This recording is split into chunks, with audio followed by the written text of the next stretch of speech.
Welcome everybody to Texture Pop episode 24? 23 or 24 is one of those two numbers. 27. I'm pretty sure it's 24. I'm skipping over to 30.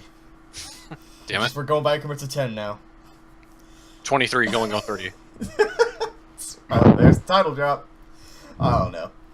Anyway, I am back from last week when I showed up late, if I remember correctly. Was that really last week that I talked about Silent Yes, it Nintendo? was. Yeah, it was. It was exactly 1 week ago. Well, 1 week and a day as the time is recording. Oh man, feels much longer. Anyway, in case you forgot or you're new here, I am Sam Callahan, joined by my trusty crew, except for Brandon. Got Chris Charia. Why are biscuits like cookies in the UK, but biscuits here are just these big things that you make sandwiches with? I No Joke had an call- hour-long Twitter conversation about this very same topic this morning. But what are they? I think I had a conversation with my British coworker who talked about crisps being chips. Yeah. Yes. What if they're not crispy though? I guess they would be chips. Totally didn't mean to derail the intros. No, that's how you do it on the Texture Pop, baby. This is how we roll, motherfucker. Of course. And have oh god, I'm losing myself. Have Garrett Glaziski. I'm losing my mind. Hello. Good intro, I like it. Solid. Yeah. Working that middle part a little bit. Was gonna say something about Evolve, but we'll talk about that later. So. I'll talk about Oh, that we as well. will. And we got Brandon PC Monster Perkins. I said the wrong Brandon. PC Monster Edition. Brandon Carey.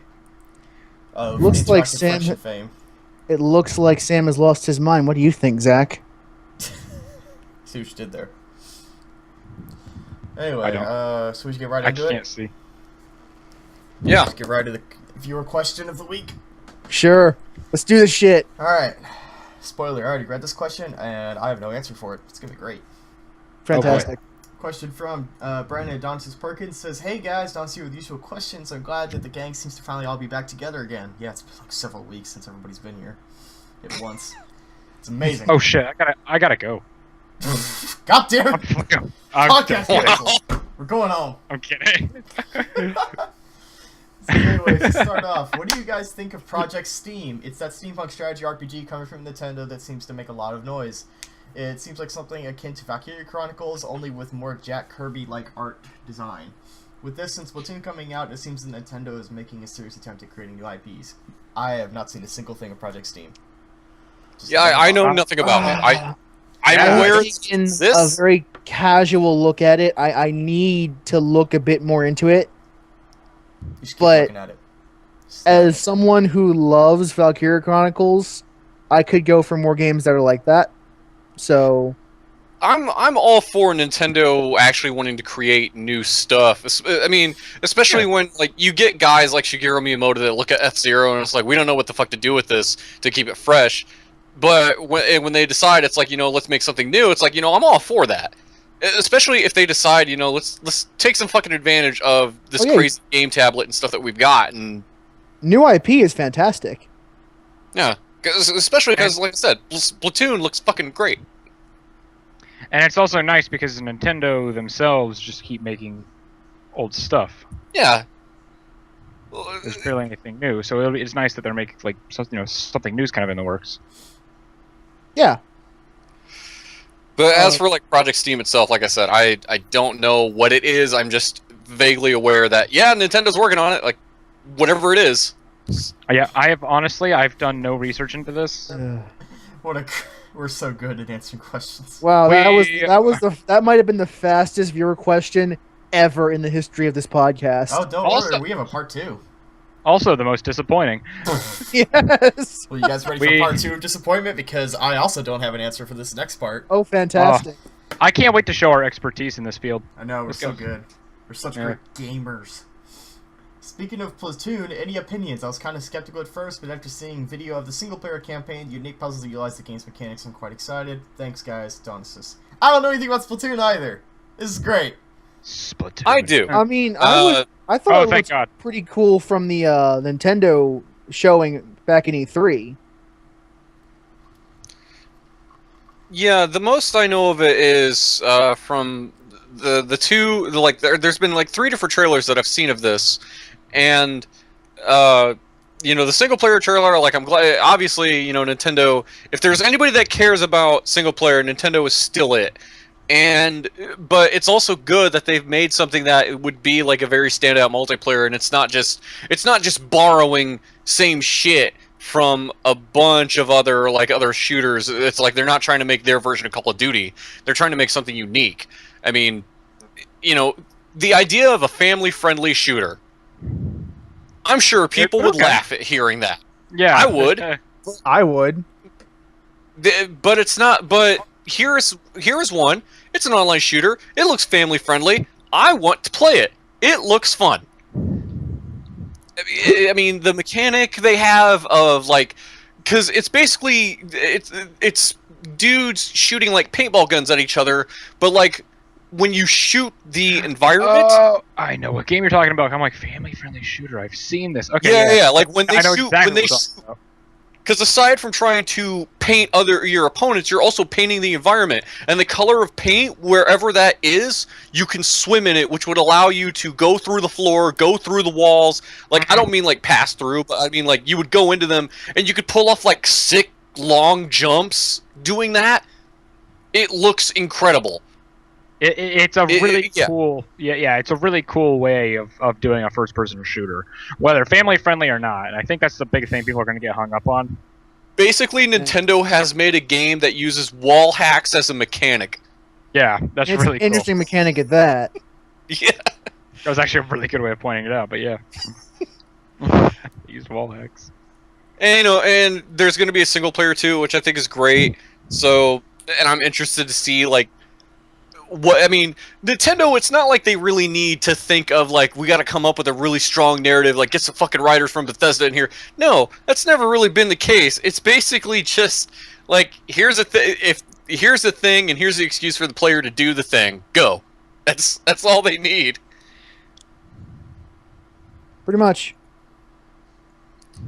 I know I'm pumped for it. It wasn't my only reason for getting a Wii U, but it was kind of one reason of man, I really want to play that.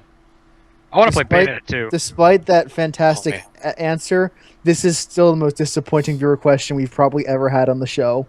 The first one. We actually had information about Splatoon. Oh. Yeah.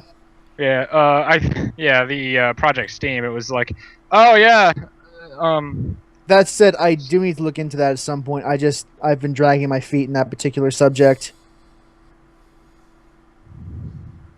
I got nothing.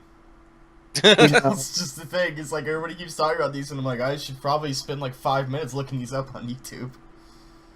But nah. So I guess that's the part where we go into gamer news. Yeah. Well, News. first, If you say gamer, you gotta say gamer. Well, first, like I said, we got to remind people, if you'd like to ask us a question, be sure to send emails to thetexturepop@gmail.com, which you can find in the description. And If you would I like probably to ask won't have us- an answer for it. If you'd like to ask us a question that we may or may not be able to answer, then please. Bonus points if I You can can answer also it. find us on the Twitter. That's right. Links in description. Yep. They always are. I copy paste them. Links in the doobly-doo. Who was first to do that? Was that Vlog Brothers? Yes, I believe so. Either that or News Hour. Or not PS News Hour, no, Idea Channel. Alright, well, should we get right into news? Speaking of. Chris, what news do you want to shove in our faces first? I know we got a whole bunch. This was something I think it happened last week, and I totally forgot to even mention it, but Jagex is shutting down Transformers Universe. A game that didn't even get out of its open beta. Was it a MOBA?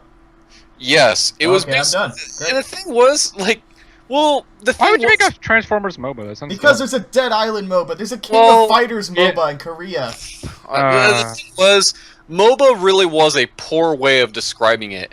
I mean, it was essentially a third-person shooter. I mean, granted, there were capture points and the like, but it didn't really feel like a MOBA to where it's like turrets weren't really a big thing in this, and it really just felt like a first-person shooter. And the thing was, this started its whole development as like a full-fledged MMORPG, and then no one heard about it for a while, and then it got turned into a MOBA. Yeah, RuneScape was Jagex's big one, which that's, if people know Jagex, that's probably what they know them for, is RuneScape, and that's probably what they're going to focus on now, especially because I think it was about sometime last year when there was a story coming out that like they laid off like a bunch of people. Like 13 people got laid off, and basically they decided that the 31st of January is when Transformers Universe is going to be done, and like any money that people put in, they were going to give refunds to.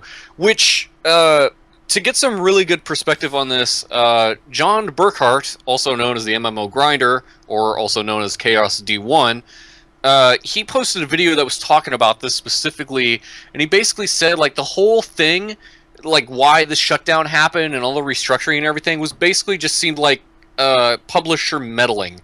Like people at Hasbro or whoever just were trying way too hard to make this a cash cow. I mean, that was a big thing. It's like, well, make it a MOBA because we don't have to put too much money into, like, you know, MMO servers, and it can make a lot of money selling people shit like League of Legends and all that other stuff does. But the thing was, like, the prices were gross. Like, they had, I mean, it hadn't even gotten out of beta, and they had, like, all these founder packs that ranged from, I kid you not, from $50 upwards to $500. Jesus fucking Christ! So they saw Star Citizen, and were like, "Yeah, let's do God, that." Yeah, it's horrible. I mean, yeah, it was really fucking gross. The amount of money they expected people to pay for some of the shit. It is disgusting, especially when you compare this to High Res and what they do with Smite. For $30, you get every god, not just what they have released, but everything they release ongoing. Afterwards, it's like you get the god. It's really cool. The skins are still a bit like, nah, but other than that, it's well, yeah. I mean, they got to make their money somehow, but yeah, it's cosmetic though. Yeah. Yeah, absolutely. I mean, and you know, I have a couple of skins. I'm pretty happy with them. I have like the ones that I wanted, and that's about it. Yeah, absolutely. I mean, you know, you don't have to buy all of them. You can get the ones you want.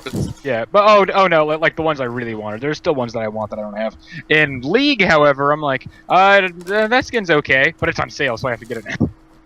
I mean, and you know, Garrett, you know, I'm glad you're here because, you know, would you say that like would you ever say that any of the prices in League are like egregious at all? Like, yes, I think that there are a couple skins in the game that case by case. Yeah. Do give you a case by case?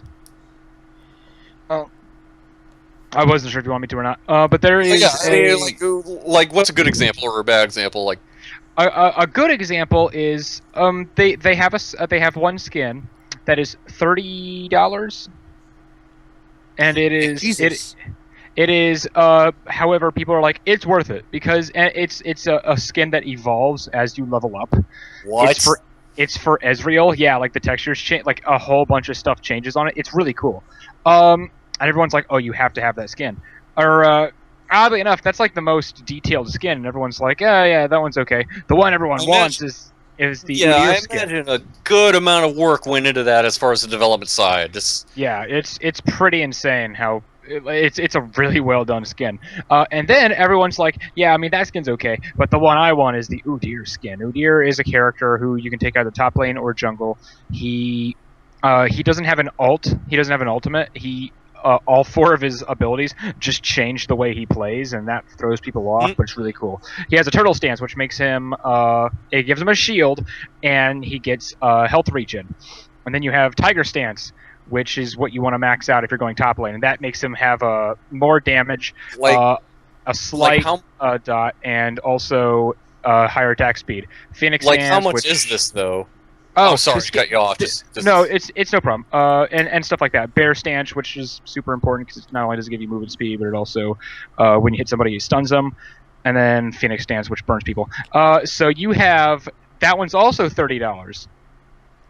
These are the two most expensive skins in the game.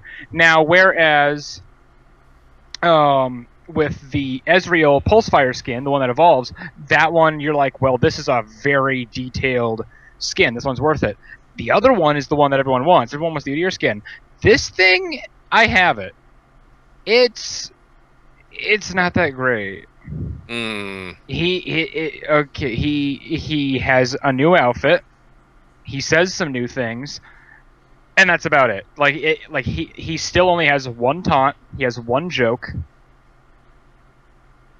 and a new recall animation, and a couple of new lines of dialogue, and that's it. This should be a skin that's like, oh, legendary skin. It's like $15, because they have a few like that. And I'd be like, okay, that's fine, but $30 for that? It's not worth it. Yeah. Honestly, this might just be me, but I don't think anything over $5 is worth it for just cosmetics. Well, you know that there's a couple of Dodo characters who have $30 skins.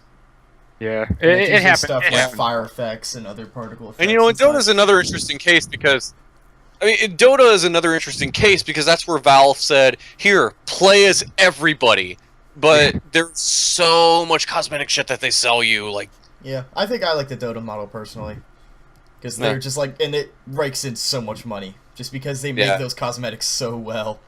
I had played around a bit with Transformers Universe just to get back on topic. I don't know, like, I think they were charging.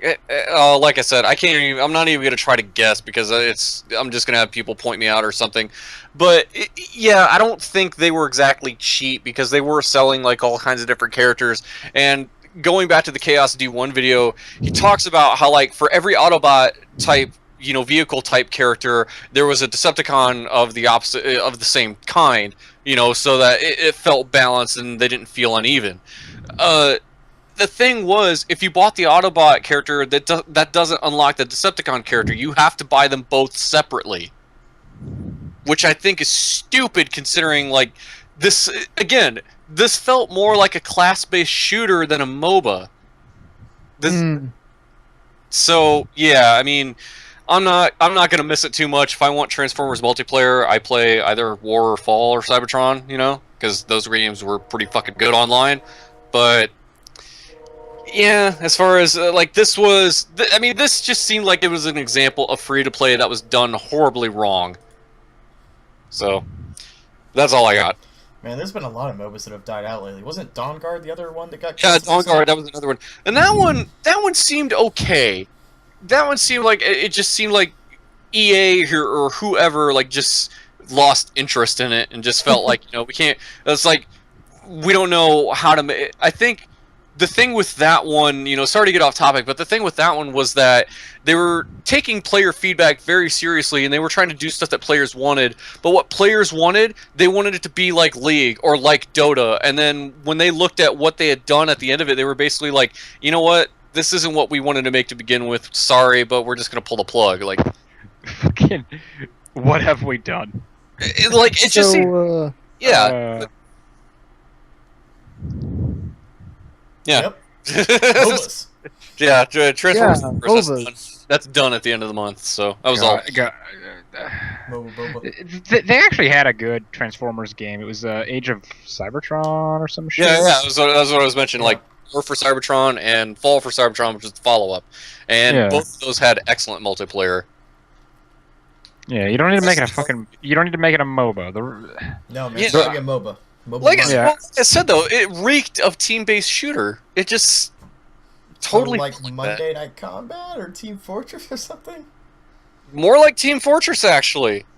It's like I said, like there was a Decepticon side and the Autobot side, and both of them have like characters that they seem the same. Just they got the differences because these are the good guys, these are the bad guys. That's basically it. The purple laser. Yeah, exactly. It was. And it was weird some of the stuff they were doing, but I don't want to keep dragging that out. But yeah. So, Baruti, did you have something you wanted to say during the news segment about Evolve?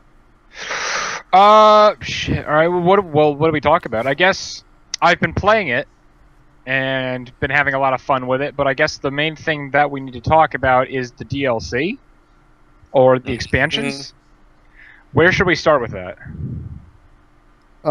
Just tell us the story and we'll comment on it, I guess. So what would you guys think if you had a game and you're asking for $60 for it? And this game only has 2 game modes in it.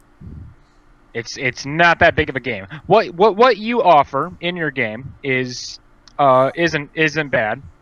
at all. But it's still not a whole lot. So you're No. gonna ask people $60. So for that. Titanfall. You better Uh, say Sam's already Ti- proven he's willing to pay for that if it's a good experience. Titanfall had a lot I to heard that. Titanfall had a lot to offer without. I know the you heard DLC. When that. it first came out, it had like 12 game modes. This one has 2. Yeah. It does have a good amount. I don't mean to shit on Titanfall because I do enjoy it, but Yeah, still. Titanfall is not only fun, but it has a higher quantity. Evolve is a lot of fun, but there's 2 game modes, and they're still asking $60, which is okay, fine if they pack it full of stuff and promise to add new content. However, instead, they have 3 different versions of the game. There is, excuse me, there's the standard edition, which is $60, and there's like an $80 deluxe edition. And then there is the PC Monster Race edition, which is $100. And that comes with say people that who title build sounds expensive kinda- PCs can afford the PC. Yeah, can I just say that? Can I just say that title sounds gross? Hearing that, like, no. That title was so Like, I bad, just it wanna started fucking, a whole like- fucking controversy on What? You know, Twitter. the Just PC people Master losing their Race thing was shit. originally a joke that Yahtzee Croshaw used To talk and about now how it's something like stupid a badge PC of honor people were. for weird people. That was the weird thing, is seeing like a subreddit called PC Master Race and people using it like, yeah, I'm the best PC players. And it's like, yeah, but that was created to make fun of you for that. People who were specifically like you. Yep. So weird. I don't get it. I like when I first saw that, I was like, oh, Evolve PR, please stop. Please just stop. But yeah. so not only is this $100, but you're also going to be getting a new monster. Now, if you pre-order the game, you get a new monster called the Behemoth. If you buy the PC Monster Race Edition, you get another monster which has no name, has no Description. It's just You're a buying new monster. a thought. We don't know. Yeah, we don't know what it looks like. We don't know how it plays. What a great use of my Nothing. money. We want you to So- buy it's this on like Kickstarter, goodwill. except not And- Kickstarter at all. And on top of that, the only way you can get this thing is by buying the PC Monster Race. So other people who don't have it, So they're they've, not they've going to already be able to play broken it. their base. yeah. And on top of that, there's going to be DLC to boot. Now you get a pass if you pre-order, or I think if you pre-order, maybe I'm wrong, but I think if you get if you get any of the the deluxe edition or the PC Monster Race edition, you get a pass. But there's still going to be DLC, so they're asking a lot of money. They're asking a lot of money base, and then plus extra for you to play this game that's very, very small in content. And that doesn't make a whole lot of sense. On top of that, I've played it, and it was my most anticipated game of the first quarter of 2015. Yeah. It really was. I was so excited for this game. After not only the DLC bullshittery, but also playing the beta and actually saying, "Oh yeah, all right, I've played enough. I'm done." Like I got my money's worth without spending any money. Yeah, in this model, it just kind of feels slimy. Yeah, it's gross. It's gross. Yeah, And- it's And this like I isn't said, early access or any bullshit like that. This is yeah, and even if they were saying like, yeah, we're gonna release all the stuff. There's no DLC. It's like I'm still sitting here going, okay, so what else are you gonna add to the game? Like new game modes? I could come up with like 5 different game modes you guys could add. Well, I mean, this is made by the same people who made Left 4 Dead 2, and Left 4 Dead and Left 4 2 aren't really known to have a whole lot of game modes. It's literally just 2. is it though? I mean, there's standard mode, and then there's versus mode. Yeah, I mean, there are and- different difficulties except and all that, but there's still just 2 modes. Yeah, but that's why I'll play Left 4 Dead, and I'm like, oh yeah, I haven't played this in a while. Dust it off, play a game. I go, mean, okay, I'm you- done. You only play like one Left 4 Dead campaign at a time. You don't do anything else. Like you're done after that. And this is a game that's completely dependent on multiplayer. Like you are going to play match after match after match. Yeah, and the other thing about this is that Like, with all this DLC and everything, this was something that the publisher, not the publisher, but like the developers came out and basically said, this is going to have the most DLC and it's going to support DLC the best. Like, So much it great was- DLC. that's their marketing ploy. That It was built to support DLC. This thing was Like, it's not- we made it to steal your money. Like, this isn't Disney Infinity, you motherfuckers. This is... Maybe they just saw how much money that was making. Well, send What me if a... we made a MOBA with Disney Infinity? It's like the Skylanders character pad thing, where you have to buy physical editions of your Oh, characters. God. People would See, be the thing screaming with bloody this murder game is for that that- shit. With that whole PC Master Race edition and all that, what they're doing is they're already breaking their player base before the game of even people come out. who have... Of Which is people, funny, Because because like... one of the things they didn't want to do was break their player base with maps, and yet they're Because what still going you're to fuck gonna people do- over. You're gonna have some people that do have that monster because they bought that edition, and they're gonna have some people that don't. And the only way to reconcile to make that fair is that you can only have people use that monster when everyone else in the lobby has that monster, which means they're not going to be able It's to use like- the monster against other players. Or alternatively, you let them use the monster anyway against people who don't have that monster, and Yeah. those players just don't know how to combat them except by It's playing like repeatedly. you're creating class warfare of the haves and have-nots with your fucking DLC content. I watched a video recently actually about like how stupid it is that people are going to now instead of just buying a game, they have to like have charts of like, okay, well, this version comes with this. Yeah, and fucking Watch Watch Dogs Dogs. comes to Watch Dogs all mind. over again. yeah. It's like should I buy it from Walmart or from Target? Should I pre-order it? Should it be the special edition? I where sh- remember the should chart it be that in they New had You for know the what you Watch should Dogs do, Garrett? You DLC. should get the PC Monster Race Edition. Oh, It's No, the you know what you best should do? edition. I'll be You know honest.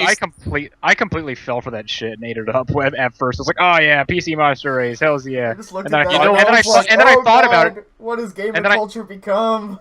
And then I thought about it and I felt really dirty.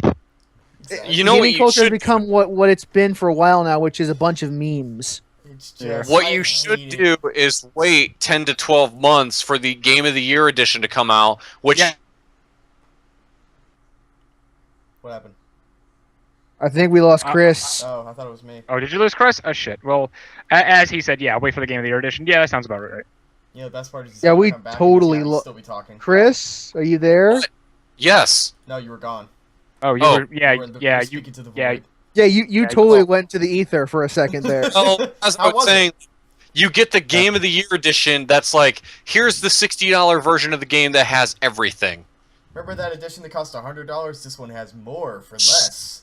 Yeah, you just had to wait fucking 12 That's months. kind of what game publishers are training us to do now, is to like not No. buy things on launch day, but to just wait until it all comes out in one disc. It Yeah, really it is. was, it was kind of funny because I had a really short conversation with someone over Twitter about this earlier today, where they were just saying, like, at what point does this stop? And I was like, the only point it stops is when they get so few pre-orders that they realize they hit the limit, and then they'll just keep bashing that limit constantly. They'll never go above Yeah, it after it stops working.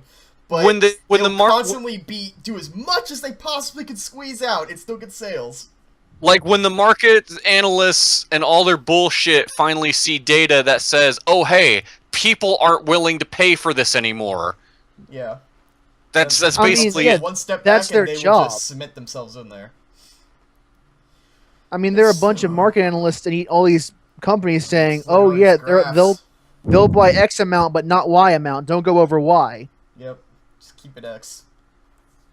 It's just fucking, like, I don't Yeah. mind it most of the time if it's just, like, dumb content, but when it gets into, like, multiplayer stuff, that's where it concerns me. When it's just, like, Mhm. here's Yeah. something that you'll just never have unless you just have more money. It's like, Like, great. I'm like Yeah. okay if And- they, and- if they and- sell costumes for like single player campaigns or like just cosmetic shit. Yeah, they're selling monster skins, which I think is fine. Monster. But it's when you're selling but an the- entire monster that Or like we've never if heard they of. sold color palettes. Yeah. I wouldn't the- mind that necessarily. The monster skins are also like $5 a piece Jesus. or some shit. I could be completely wrong. That was what I heard. That's probably right. I know the DLC. I wouldn't put it against them. I know the Yeah. DLC for the Behemoth. The Behemoth is going to be $15 on its own. So, wait, on skins or just for the behemoth himself? Oh no! The behemoth itself is gonna be $15 DLC. Yeah, Great. $15 for a character. five more if you want that fucking part extra where skin. Left 4 Dead, you had to pay to play as the tank? Remember that part? Oh yeah. No. It was the worst part because I think that's so the many. part that makes it so egregious is that Left 4 Dead 2 exists. And Left 4 Dead 2 has had free content. And I know it's Valve, I get that. But just the fact that it's so close in its style, and yet fucking Valve is just like, free campaigns, mod support with more campaigns, weapons, character skins, weapon skins, level skins, zombie skins, whatever the fuck you want to do, I don't care. Do you want the do you want to turn your assault rifle into the weapon from Alien? I turned my assault actually have rifle into an cosmetic anime girl, hats. and then I made all the characters anime girls, and I could do that for free. I didn't have to pay $5 for that. Yeah. That shit's free. Yeah, welcome to the world of cosmetic hats. It's great, and now it's mean, like, oh yeah, if you want to do that, I'm you gotta sure pay when it money. comes out, I'll get it eventually if I have some sort of Oh, friend group for it. absolutely. Like I said, But I'm not getting that fucking Monster Race edition. Wait I for fucking a refuse. Steam sale or something. Yeah, I'll probably wait Yep, for the summer Steam sale. sale. You know what? If they have like 50% off the, if it's like 50% off, I'll get the PC Monster Race because then I'll be Like, like, that's okay, totally worth $15. I'll be like that's $50. That's Well, yeah, if it fine. ever dipped below the normal price, then sure, but...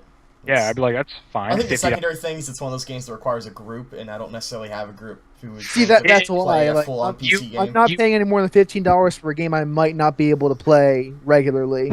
You will have a. Oh my god! It offers very little, but what it offers is absolutely amazing. You will have so much fun playing that game with friends. But what if I don't have friends? That's the thing. That's Well, the you- with what- friends part is where you concern me. Yeah. then you can meet total strangers. Oh, they're so nice. I talk to them on Twitter all the time. They're so Yeah. helpful. Everyone loves internet strangers. They're never mean. They're the No. nicest people around. Especially gaming strangers. But no, Oh, especially in video games. they're not too bad. I've only run into I ran into a few yesterday, but that was mainly my fault because I was sucking. So It's I don't not that bad. I only had my last encounter yesterday. Yeah. It emotionally crippled me for the whole day. Oh great, I love god, video no, don't. It kind of did. Sharky can tell you. Sharky's like, you okay? I'm like, Yeah, let's not get into that. Let's not get into that. Let's Just talk about something else. like I'm okay. Yep. I was told never to I play. have some news story if you want to go into them. News. yes, please. Yeah, sure. Yeah, the first one is it's a little bit of a somewhat of a plug. Is that the makers of the Shadowrun Returns and Shadowrun Dragonfall are making another game, Shadowrun Hong yeah, Kong. that's right. They started their next Kickstarter. It's already made its goal. I actually am a back right now. I pledged $15 to it. Well, you didn't pledge $100? No, I don't want the PC Master Race edition. Shadow Edition. For the PC Monster Race Edition. Yep. But You know what? yeah, No, I'm sorry. Go ahead. as someone who adores both Shadowrun Returns and Dragonfall, this was an easy backing because they've already have experience with that engine because the same engine they've been using for the past 2 games, and B, I can almost guarantee it's going to be high quality because they've only gotten better. Yeah, this really was an easy sell for anybody. Anybody. Yes. Because it's one of those things where, the difference between somebody just coming out and it's like, we're going to make this retro thing, and that has a 50-50 chance to turn it out all right. And not only did this turn out right, this turned out fucking great. So when they come along and say, hey, we're going to make another one, yes, shut up, take my money. It's retro, but it's a modern version, a modern reimagining of what retro could have been back then. Like, And it works. we've learned some things since Baldur's Gate 2 came out. And we're using those new systems in this game because we can. We And can totally should. make this look better than the Super Nintendo. Don't worry though, Brandon. I'm restarting Baldur's Gate. I'm gonna reboot it on my Kickstarter, and you're gonna back it. Guess It's gonna whose play problem just that like the is? old Not one. mine. It's gonna play just like all the old Baldur Gates. Yeah, so I kind of wanted to do that mostly to plug it, and so because if you guys want, anyone out there, all 10 of you want to, if you like backing it, go. Feel free to do so. I'll probably put a link in the show notes. They already met their goal. Why do they need to keep backing it? No, just solidarity, stretch goals. So you can make that third one. Did they already reach the stretch goal for the Rat Shaman? I had no idea. It's very important to me, the Rat Shaman. Well, go donate then. I guess. Just donate a couple $1,000s. There you go, stretch goal met. Fucking, let's do this. My second story is that Uncharted. They released some info about Uncharted 4. And this is just mostly for Sam. Is that they said they will not go to 60 frames per second if it quote impacts the player's experience. Wait, they won't go to 60 FPS? Yes. They will go to 30 FPS, but if it negatively impacts the player experience, they will not go to 60.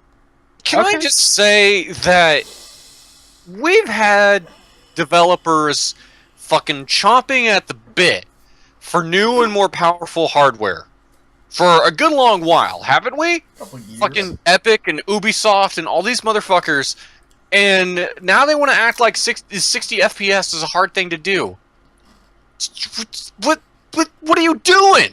You can only do it in certain situations. I said that mostly for Sam's benefit because I know he loves talking about frame rates, and he. The thing I'm is, just seething over here. He's Quietly. Of course, he's pretty. It's like developers have been bitching about new hardware. Give us new consoles. Give us new consoles. You fucking got them. Where's our 60 FPS, motherfucker? And then they're gonna act like they can't do it. Worth noting is that The Last of Us, the PS4 version, runs at 60 FPS. I don't give a fuck. What they're gonna do is they're saying they can, but they don't want to. Yeah, They're saying they can, Jesus. but I'm getting sick of these that hurts bullshit the player. excuses to not have 60 FPS. Like, I don't care if they say, like, look, we just decided to go for graphics over frame rate. If they're just blatantly honest with me, like, fuck it, we didn't do it, we'd rather have high-fidelity graphics, like, fine. I can respect whatever. But if you're just gonna sit there and be like, we couldn't do it, like, no, you can do it. Like how these, No, I'm gonna disagree. No, I'm gonna disagree with that entirely. I don't give a shit for higher res textures. I want 60 frames. I'd rather have that, but what I'm saying is But that I don't if care they- if they're honest they're with me. just I'll like- just not give a fuck. But if I'll they're get honest- pissed if they lie to me. Yeah, we're saying if they're honest about what their priorities are, I'm okay with that because I can't argue with that. But if they're going to say something like it impacts player experience, that's something that you can argue with. That's just bullshit. They've introduced. Also, just they've because I don't introduced care doubt. doesn't mean I'll go buy it and play it. I mean, it's kind of that thing of like, remember having a computer that wasn't quite able to run that game you got just because you turned the texture quality up too high, and you were like, man, the frame rate is shit, but those textures look really great. That's what this is. You know what? That's what this is. If they just give you the choice of like textures, I don't think anyone would actually care because I could just put it like on low if the frame rate was that important to me, and I wouldn't care. I'd be fine. I mean, I get what you guys are saying of like, yeah, just be honest. If they wanted graphical fidelity over frame rate, then, at least they're not bullshitting us on stupid shit that somebody is going to come out and call BS on them anyway. But, God. I mean, because I'm sucks. going to get Uncharted 4 because I'm a fan of that franchise, and I don't care if it's 30 FPS. That's fine by me. But just be honest with why you're going 30 FPS. I mean, That was actually a really good point, by the way, at Sharky, because I was like, this isn't that big a deal. I mean, the graphics, and then you're like, no.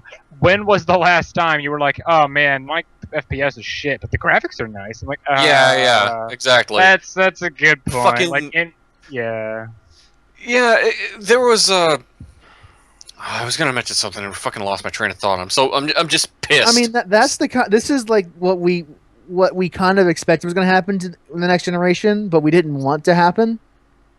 well, like, 'cause right now- what I was gonna say. Because the thing that's been a problem for ages now in the gaming space has been this race for better graphics in terms of graphical fidelity. Well, the thing is, it's like, you've got this new hardware. Don't do something more than just make the graphics better. I mean, you're using that processing power. I mean, like you look at Assassin's Creed. When we got that first game, the last generation. Yes, that is a good example of something that could have only been done on a 360 or PS3. Why? Because the processing power was able to make that world what it is, as populated as it was. There was no way you were going to do that on a previous system. That's what I want to start seeing. Not just something that uses graphics. Just to make it look good. Give me something that feels good. Give me something that feels real. Next gen. Yes, absolutely. That's what I want. They, use the AI and that processing to make the AI not dumb as a box of hammers. That's see. This is the thing is that since Fear 1 came out, wasn't it? The thing is that better frame rate and better AI. Those are not things that you can immediately demo off and see. But when it comes to better graphics, you can see that right away, so it's easier to demo. Yeah, but I think even the average Joe person that doesn't follow everything in the gaming industry is starting to look at this and go, you would be surprised how stupid the average Joe gamer is. I know. Watch Dogs was the most pre-ordered game in Ubisoft's history. In history. And I think we all bought into that at one point. Come on, we all bought into that. But remember the frame rate Watch Dogs? It was solid 12 seconds ago. Of course, that's probably more of an argument against pre-ordering than anything else. But yeah, but as far as like I said, use that next gen processing power, current gen now to make something, don't just make it look better, make it feel better.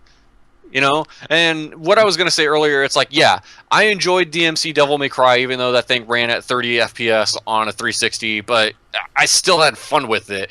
And, and I have been somebody that's kind of campaigned for the idea. It's yeah, maybe frames per second doesn't matter if you can't really see it, but the thing is, there is a noticeable difference between 30 and 60 FPS. Yeah, and you feel it. Sam, your camera movement. You of all people should know exactly what I mean. I mean, that's the thing, is once you get a PC like this and you play everything at 60, you're like, why would I ever play anything on a console again if it's all at 30? Why would I bother?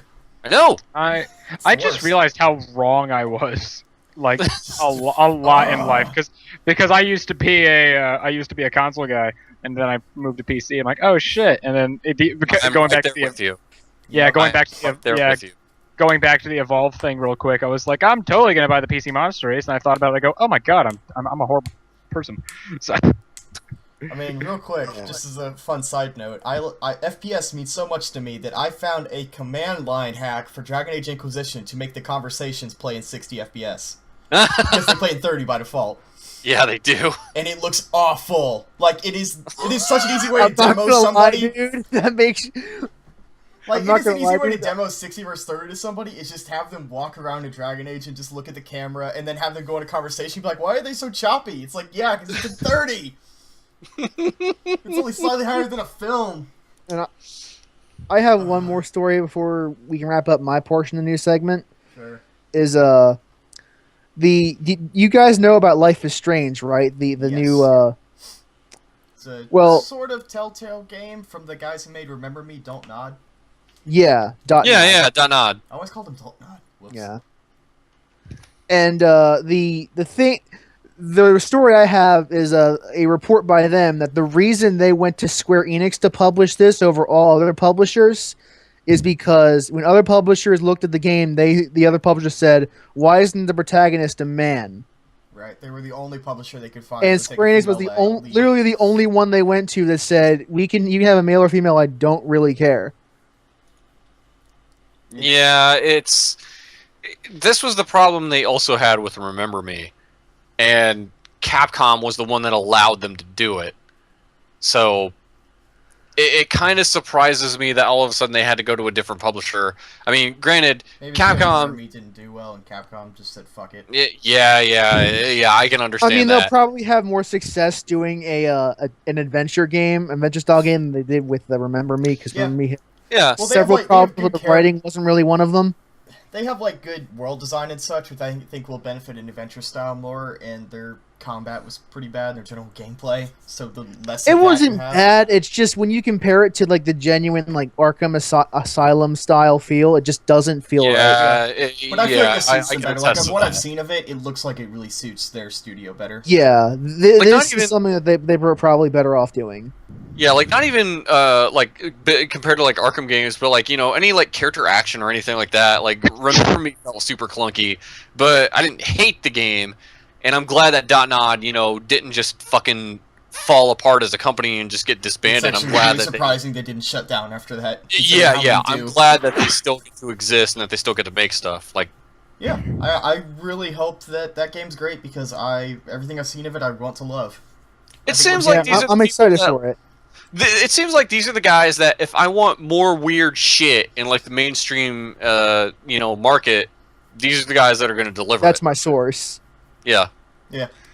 Yeah, I just thought it was interesting that Square Enix was the only one that didn't care if it was a man or a woman. I guess because of the success of Tomb Raider. Yeah, I don't know if it's that or I don't know. I'm trying to think of other franchises they have that have female leads. Well, I mean, Final Fantasy. I mean, yeah, they have Lightning too. Yeah. I don't know if that's a Square Enix, like, if that's just a thing for them, or if they happen to be successful, if they're just big enough that they don't care, but... I just thought that was an interesting, thing. Yeah, it was spread around, and I expected people to get, really upset at the other companies, but it was a lot more of, that's pretty cool. I'm just glad because it that is somebody interesting didn't care. that we still have this problem where AAA developers are not okay with women protagonists. Well, publishers, but... Publishers, yeah, you know that. Yeah. It's man. We're working on it. It's really gross. Anyway. It's kind of shows the need for this kind of conversation. You know what we should also be saying? Fucking respect to Nod for not just changing it to a male lead. For actually for not holding in. When that's something that I would probably have done. Considering the way Remember Me went, they could have just as easily just caved in and nobody would have figured out until the game came out that something like that happened. Yeah, instead so I get held props to it. for that. Yeah. So I think that's cool. Good on them. It's like how Naughty Dog fought to have women in their testing department and on the cover of the game of Last of Us. Oh, I remember that. Yeah, the whole cover for the game. Yeah, Why do women get something that they had to fight for? Yeah. Oh, the cover yeah. that has Ellie and everyone Yeah. else on the cover. Yeah, they wanted to have Ellie front center on the cover, and they had to fight for that. Yeah, everyone wanted Joel on the front. Things happen, man. That's so bad. She's one of the she's one of the main characters. Why would you not have her on the cover? Because it's a she's not a teenage man. girl. Oh no, she has ovaries. Fuck, what do we do? Fucking quote of the year. Oh no, she has ovaries. What do we do? That's the title of this episode. That's our title. Oh, great.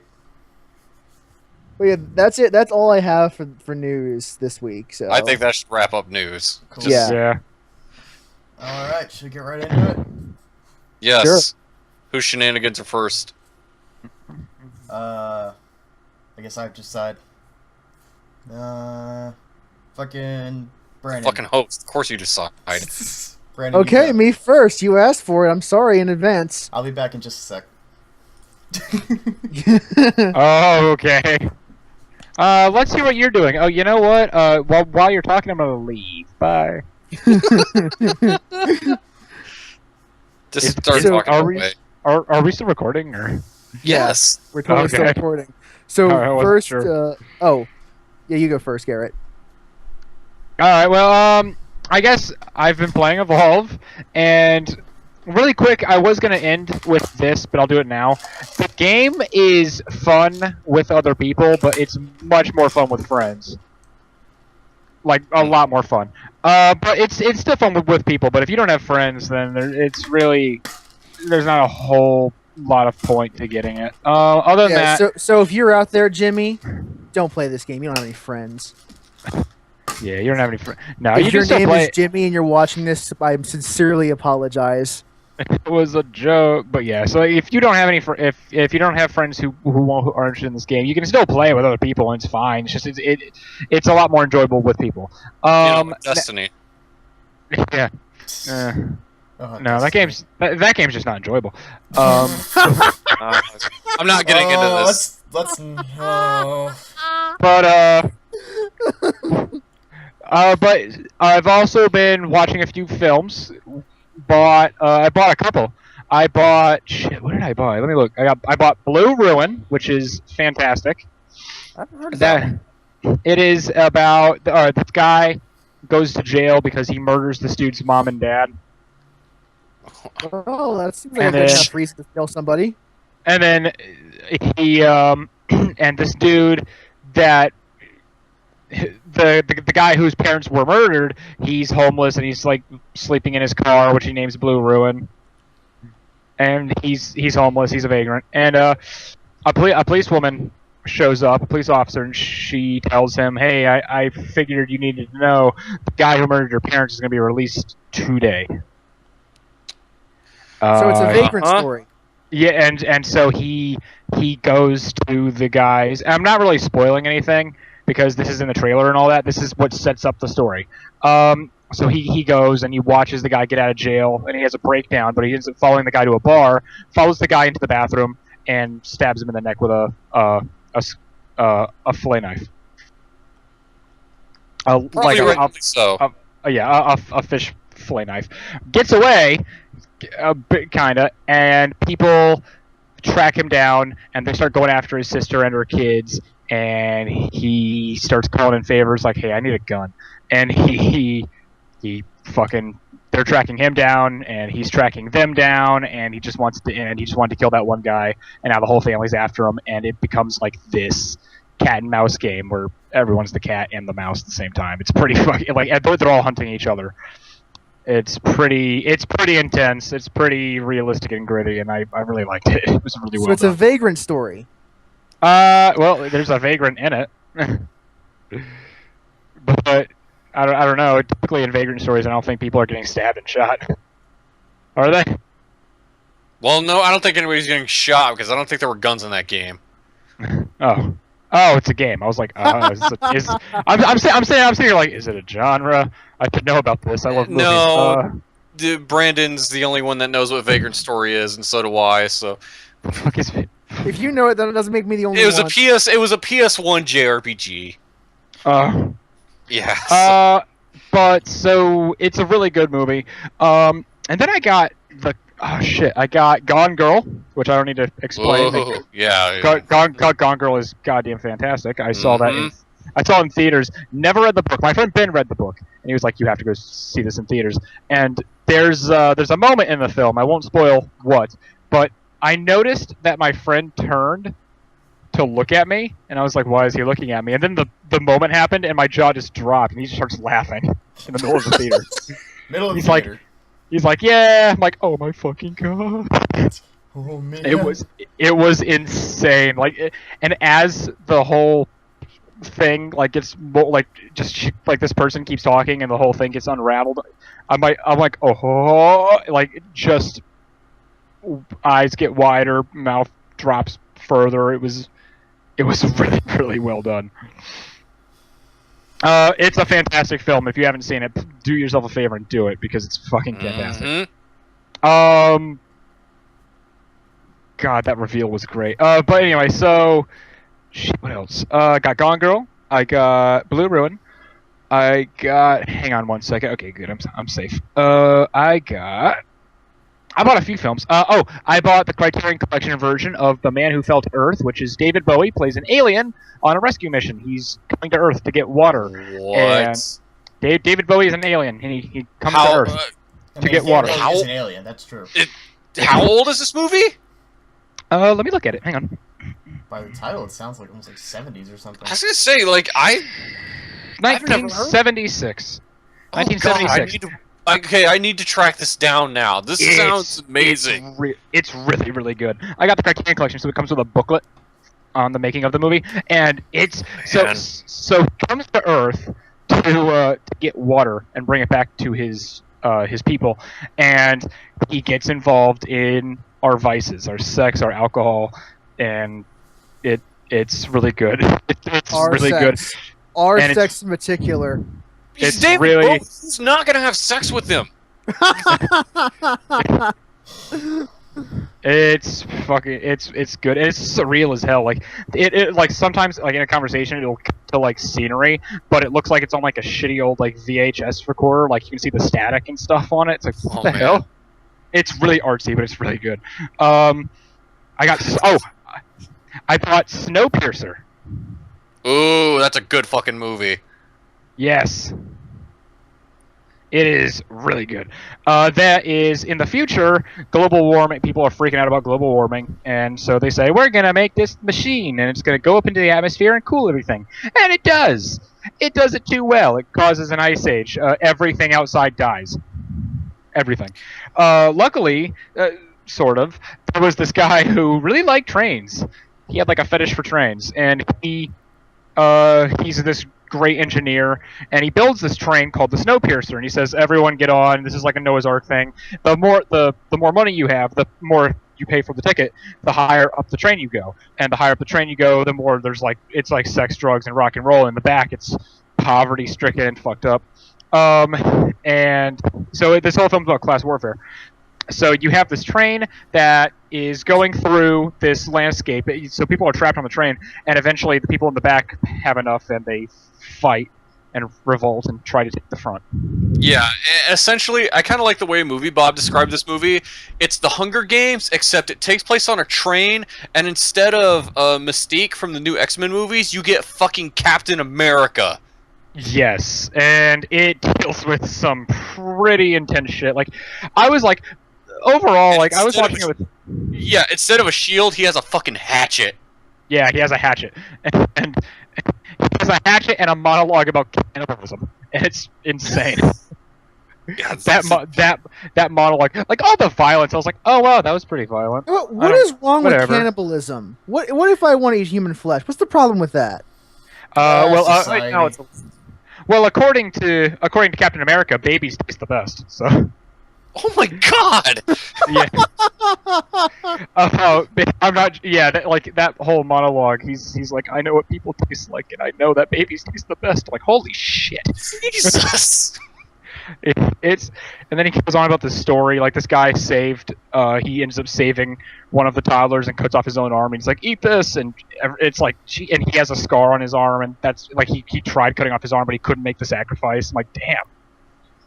So it's a really good movie though, and I didn't want to spoil too much, but yeah, that whole like all the violence and stuff, I was like, okay, and then that monologue happened, and I'm just, holy shit. And the director is Bong. Let me look at it real quick. It is by Bong Joon-ho, and he did The Host. I don't know if you guys have seen that. The Host is one of my favorite giant monster movies. It's really good. And actually, the guy who played the girl's dad, he is in Snowpiercer. He's somebody who helps them open up the doors. And he speaks he speaks like he speaks Korean, but they have this machine saying he puts it next to his throat and he talks and it translates. And so that's how they have back and forth conversations. I watched Snowpiercer. You watch Snowpiercer? It's so good. What else did I buy? Damn, I bought... Oh, here was a weird one. I bought a movie called The Congress. Have you guys heard of that? I have not. Okay, it is by it's by the director who did one of my top 5 favorite films of all time, Waltz with Bashir. Waltz with Bashir is an animated... It's a real movie, and at the same time, it's a documentary. The director, he plays himself in the movie, and he meets one of his a buddy that he was in the military with in Lebanon, calls him and says, "Dude, I really need to talk to somebody."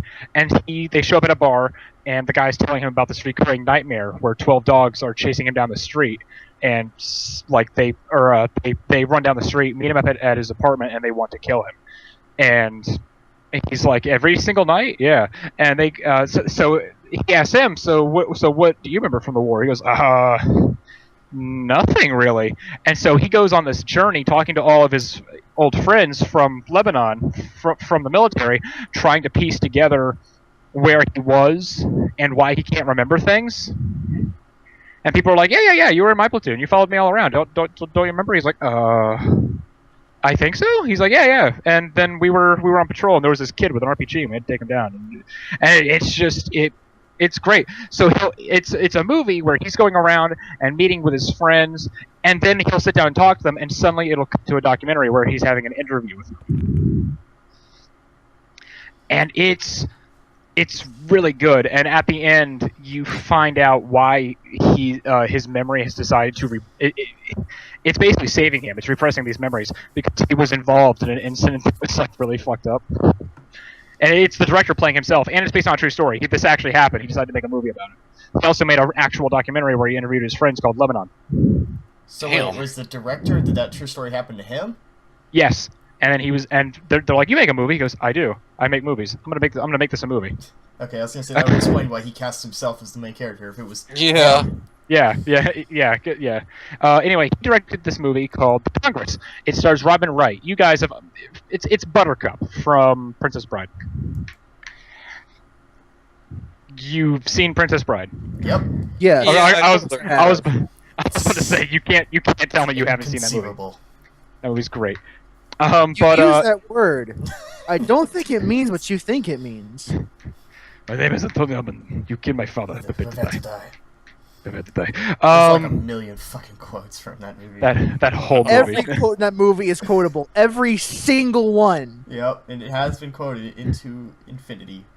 Hampa And beyond. I didn't say that. So the Congress is about Robin Wright. It's in the future, and she's trying to take care of her son who's going deaf and blind. Now she gets a call, and they're like, "Look, every movie we try and get you in, you just you slam an open door. What you are making." Actually, at one point, she gets yelled at a few times in the film, and she's told like she always makes shitty, and I quote, "shitty fucking decisions," unquote. I'm like, okay, but so she gets yelled at quite a few times. But she won't take a movie. She's very fickle. She's just trying to take care of her kids. So they offer her one last job, and that is, this is the future, and we don't need actors or actresses anymore. We scan them into computers, and we will add them in like CGI. We add them from a computer, and we can get them to do whatever we want. We don't have to pay our actors anymore. With that.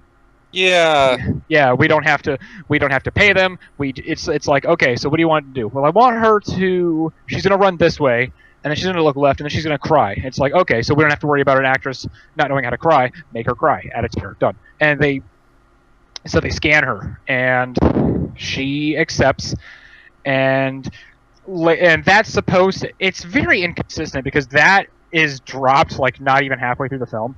This whole subplot. The whole point of that was to show the change in Hollywood and to question what is free will, because the entire movie is what is free will, and it's weird. But so she takes the job, she gets scanned, and then 20 years later she goes to the Miramax. I'm sorry, Miramount. It's a play on Miramax and Paramount. I love it. There. Yeah. So she goes to Miramount to renew her contract. While she's there, this guy says, "Oh, by the way, in order to enter, you have to take this drug that you snort through your nose." And when she does, she sees the world as like this really energetic cartoon world, and she herself becomes animated. Does she become an anime girl? Okay. Does she become an anime girl? And then she... You'd want that, wouldn't you, Sam? Calm down, Sam. Stop rubbing your legs. It's okay. But Sam just wishes this was Sinuda. This was... But she turns into a cartoon, and other people... like, she sees her old boss, and he's a cartoon. He's like, "Oh, wow, you look great. Animated, I mean." And it's like, what the hell? And then he's like, yeah, we've crossed over. Because the real world sucks. So what we're doing is we're living in our own world now with these hallucinogenics. It's like, we see the world differently. The Congress. And so she renews her contract, and the guy's like, now we have technology. We don't need digital actresses or actors anymore. Now what we do is people live in the movies. They don't go to see the movies anymore. So what we have now is... it's a formula, and they can put it in food or a drink, and when they eat it, they can turn to whoever they want. They can be John Wayne, they could be you, they can do whatever they want. So they're in their own movie. It's like, and she really has a problem with that. And then she goes on this journey in this world, trying to find her son, and it's kind of all over the place and really surreal. Like she meets a character, and he starts like it's animated, and he's like turning into a tree, and he's like, "You see my dreams?" And she looks down, she sees 4 cockroaches playing poker. She's like, 4 cockroaches playing poker next to a tree. He goes, "Yep, that's my dream." And she goes, "Oh, okay, that's not weird at all." Like, what? Yeah, it is. Moving on. Okay.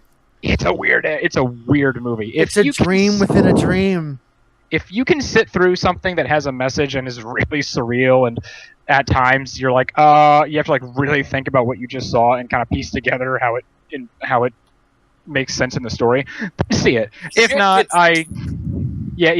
shit gets weird. I understand if someone's like, I didn't like it. I liked it. Kendall liked it. Ike was like, I fucking hate this movie, and I hate the director. I seriously said, I hate this movie, and I hate the director you like who made it. Also, your favorite band sucks. I was like, no, you leave him alone. He made Walter Bashir. It's great. But so I got that, and I know I've been going on for a long time. But what else did I get? Gone Girl. I got Edge of Tomorrow. Great film. I need to see that at one point. I'm reading the book right now. It's good. I want to read the manga. Or the book, but they had a manga based off it. And I was like, I want to read that too. Apparently, it's like way darker. But yeah, Edge of Tomorrow is really good. Or Live, Die, Repeat, as for some reason they're calling it now because the tagline takes up like 80% of the fucking box. Yep. Tom Cruise in Tom Cruise. They just call it Tom Cruise dies. The new Tyler Perry. Tom Cruise in the house. Oh, what's the name of the movie? The name of the movie is spoiler. Tom Cruise dies a lot. If you ever had a hate boner for Tom Cruise, you should go see this film. The back of the movie. My friend Ben actually said that he was like, look at the back of the movie, and it's a picture of Tom Cruise with his mouth duct taped, and he's like, they knew people hate Tom Cruise, so they put that as their main image on the back. Like, to me, I still want to see this, but to me, it's like a movie that video games the hell out of itself. It is absolutely dudes in power armor. It's kind of like what players do when they play a game. They die and they get reset, and then they try again. I know, but it's to the ridiculous they eventually point. Win.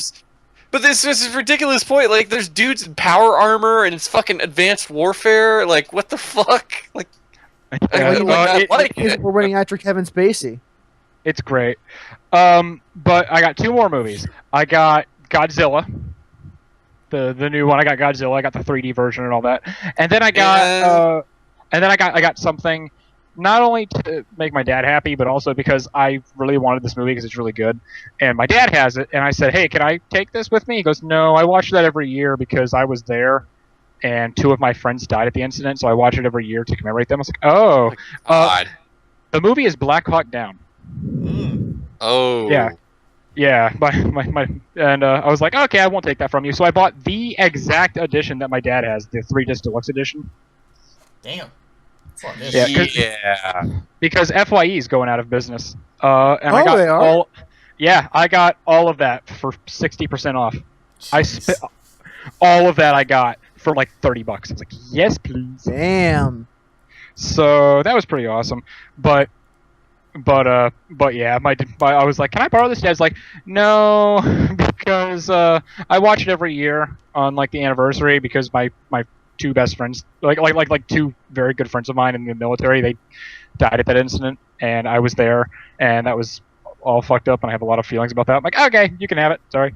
Yeah, that's. Ooh. Yeah. So yeah, Dad was at the Battle Megadeth shoe, and he talks about it every once in a while. I was like, okay. But yeah, so Black Hawk Down. So those are all the movies that I got. And other than that, playing Evolve. Haven't really played too much of League. They're in season 5 now, and luckily, I haven't been pushed back in rank. I think a lot of people haven't, because when they start a new season, it's supposed to be like, and you're reset to bronze, and they didn't do that, so that's really cool. So other than that, nothing else much going on. What about you guys? I can go next. Sure. Okay, so I beat Birth by Sleep. Okay.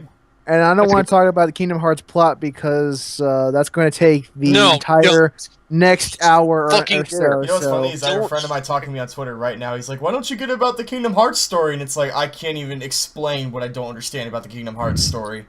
See, and I Not could doing this explain again. it, but it would take more than the time you'd have to do every other turn in the You'd rest be of this better off podcast. trying to explain fucking Metal Gear Solid to me at this point. Oh God. So I will say that I liked it. The game kind of has a little slower loading times than I remember because for some reason in the PS3 versions of the final mixes, the loading times are just slower. I'm not entirely sure why that is. Mm. That goes for Kingdom Hearts 2 as well. I had mentioned that. I wonder if it has anything to do with like upresing textures or something like that. I don't know. I don't know. I But it's so bad that people won't even speedrun that version of the game because the loading times are just like that much slower than the PS2 versions. that speedrun community, man. Yeah. So I also, after I beat Birth by Sleep, I played a Deadly Premonition Director's Cut from start to finish. Oh Jesus Christ! Tell me about FK. Deadly Premonition is actually really fun. It's It is it's it is not a bad. game that I did not think I would like, but the more I played it, the more I grew to like it. Mm-hmm. I did not think I would like it at all. But Fun fact. towards the end, I grew to it. there what? Fun fact? Fun Yeah, fact. fun What? fact about Fun the fact? game, Fun fact time. They apparently originally Swery's idea was he wasn't going to have combat at all on that game, and That's basically better. publishers were like, "No, fucking yeah, you've got to put combat in this, otherwise it won't sell." No, he did not. This did not require combat. Those were easily the most point. That it felt pointless. Yeah, it was just thrown in. Yeah. So if you need an explanation for why, that is it, and it's also I was probably why wondering this entire time, like, what the fuck are these zombies and why are they here? they don't get explained because they weren't even supposed to be there originally. And then York just goes, Zach, they're here. We must be onto something. Mm-hmm. Yeah. Okay, Mm-hmm. I'll roll with it. And then Emily sees the zombies and she goes, "What the hell?" And that never gets brought up again with her ever. No. Nope. Not at all. Oh man. But yeah, the actual like the story itself is really interesting. I liked it. It felt a bit. That fact actually explains a lot because I'm like, what is this? Like, is this a horror game or like some sort of like murder mystery life sim? And it felt weird and I didn't quite get it. But now that you've said that they put that combat in for really because publishers Yeah, said there- to have there it, is a- that makes so much more sense to me. Yeah, and especially like the whole idea was that he wanted to kind of make this murder mystery game that was heavily inspired by stuff like Twin Peaks. Yeah, which is cool. Yeah, I like that idea because that's another thing I bought. I bought seasons 1 and 2 of Twin Peaks because I can't fucking wait for the next one to pop up. Yeah, I did like how every character felt like slightly off at first. Like you I don't know how to like say it, but like there was something that felt for each character that felt like this doesn't quite make sense. This is not quite how people would actually act, Yeah. but No, it's close. Shit? What was the alter ego's name? He's like, "What's that, Steven?" He's like Zach. talking to himself. Yeah, Zach. Yeah, Zach. Yeah, like people were just staring at him, like, "Who the fuck is he talking to?" And he's like holding his head. It's like, okay. Is that Zach? It's like the murder might be in there. The York. way Like, don't he worry, shows, Zach is with me. And the no way one... he shows his badge to everybody, like I fucking love when he. told right- Special Agent Francis York Morgan. Call me York. Everyone I- calls me that. I God, love it's so sweary. I need to play I U4 love- this week. I love when he very God, first. When he first shows up, he's driving the car, and he's got a laptop next to him. He's smoking a cigarette. He's calling the phone with somebody. I'm like, why isn't he just like deep frying something in the passenger seat? He's driving. Oh yeah. He goes through those cigarettes pretty fucking quick too. and then there are those Like, He'll like smoke a cigarette, throw it away, and then bring another cigarette out. yeah, changed- yeah. Yeah, he- That's what people do. They just fucking chain smoke like there's no tomorrow. I was about to say chain smokes are. It's like that. It's like that fucking install screen from Metal Gear Solid 4, where Like, he'll Snake Oh, take just- off yeah. the cigarette, throw it That's away, the and then put stall another screen. then light another cigarette. Oh It's- god. And then there's his awkward as hell smile. He's like, yeah. You know what I'm talking about? Being. Yep. I'm a person. Yep. I smile real good. What do you think, Zach? What It's do you like- think, it's Zach? It's literally like he was like acting in like a really shitty TV commercial, and then the teleprompter said point and smile, and he did that. Mentos, the That's fresh. The Fresh Maker. Like Deadly Premonition, like you couldn't plan to do what that game did. He And could. the the funny thing is, it's like that same magic is still in D4, which I don't know how that was even possible. I love. Have you got? Okay, you beat it. So you got to the point where that one guy's in the wheelchair and he's like, "I want this really fucked up sandwich with like cereal and jelly." Yes. And then he's like, "I guess I'll try it." And then he goes, "That's really good." And everyone's like mouth like slowly opens, like, So says You're Mr. Stewart. It's tasty yeah, so lunch. says Mr. Yeah. Certainly, Mr. Francis it's York crunch. Morgan. What is even happening? I get a sandwich. We're turning into the Deadly Premonition cast. I like Welcome I to like- the Sweary cast. the story, guys. No, I like the reaction though after he likes it. He's like, "I'll have Yes. another," and the reaction is just to stare at him blankly and slowly open their mouths like, "What?" Yeah, I know. It's fucking Their great. faces doing anime. Oh, it's barely Yeah. animated. I'm like, I like that game. Damn it, it's fun. It's I cheesy know. goodness. D4's like that, but different, but kind of the same. I know it surprises the shit out of me that D4 is any good. Yep. Like, Sweary is just terrifying. onto something. Our thing is, I think he just figured out what makes him funny and like what he's good at, and it's kind Yeah. of like Yeah, it's whether- kind of like the Dot Nod guys, which is just like less gameplay, more design. It just Yeah. needs more It's like creative stuff. He is over it. aware of whether he is aware of the joke or not. It is good what he's been doing. So I haven't played it, but I've heard a lot of people who've played D4 say that D4 is Sweary getting the joke finally. yeah, Like he finally understands especially it at this because point. D4 didn't need combat. So But yeah, Deadly Premonition. I liked it. Like the combat really it wasn't terrible. It was pretty easy, but it didn't need to exist. Yeah. So, yeah, I think that was the intention. Like it was supposed to be easy because he didn't want people getting stuck on Yeah. stupid bullshit like that. Like he so he I wanted it to wasn't be too about too peeved with the combat because I never felt at a point where I felt like it was unfair. Mm-hmm. In fact, I don't think I even died once, except for like during a couple of the chase sequences or like during the high sequences. When it took me 5 times to realize exactly what you're Those supposed scenes to. are pretty good. It took me 5 times to realize what you're supposed to hold your breath. Like you're supposed to hide and hold your breath. Because I couldn't hold my breath fast enough at first because I was watching Awesome Games Done Quick while I was playing Deadly Premonition, so I didn't see the prompt at first, so I died like 5 times to it. But aside from that, it was a pretty easy game, and I liked it. I liked it, and I guess since I didn't pay for it, it's easier for me to say that. But I got D4 for free. I should have. I can't believe I can't. I was following this story and I thought it was the best story, and I was going to bring it up, and I forgot to bring it up because I'm dumb. Speaking of getting things for free, did you see what? Wow, I can't even remember their name. They made Serious Sam. They made Hotline Miami. Making Hotline Miami 2. Crow Oh. Team. Crow Team. Yeah. Well, Unless you're thinking of it's- Devolver it's- Digital. Yeah. Devolver Digital's the I- publisher. I believe they published the new Sam remakes and the Serious Sam 3. Yeah. Crow Team is the guys who made Talos Principle and Serious Sam. That's all they've made.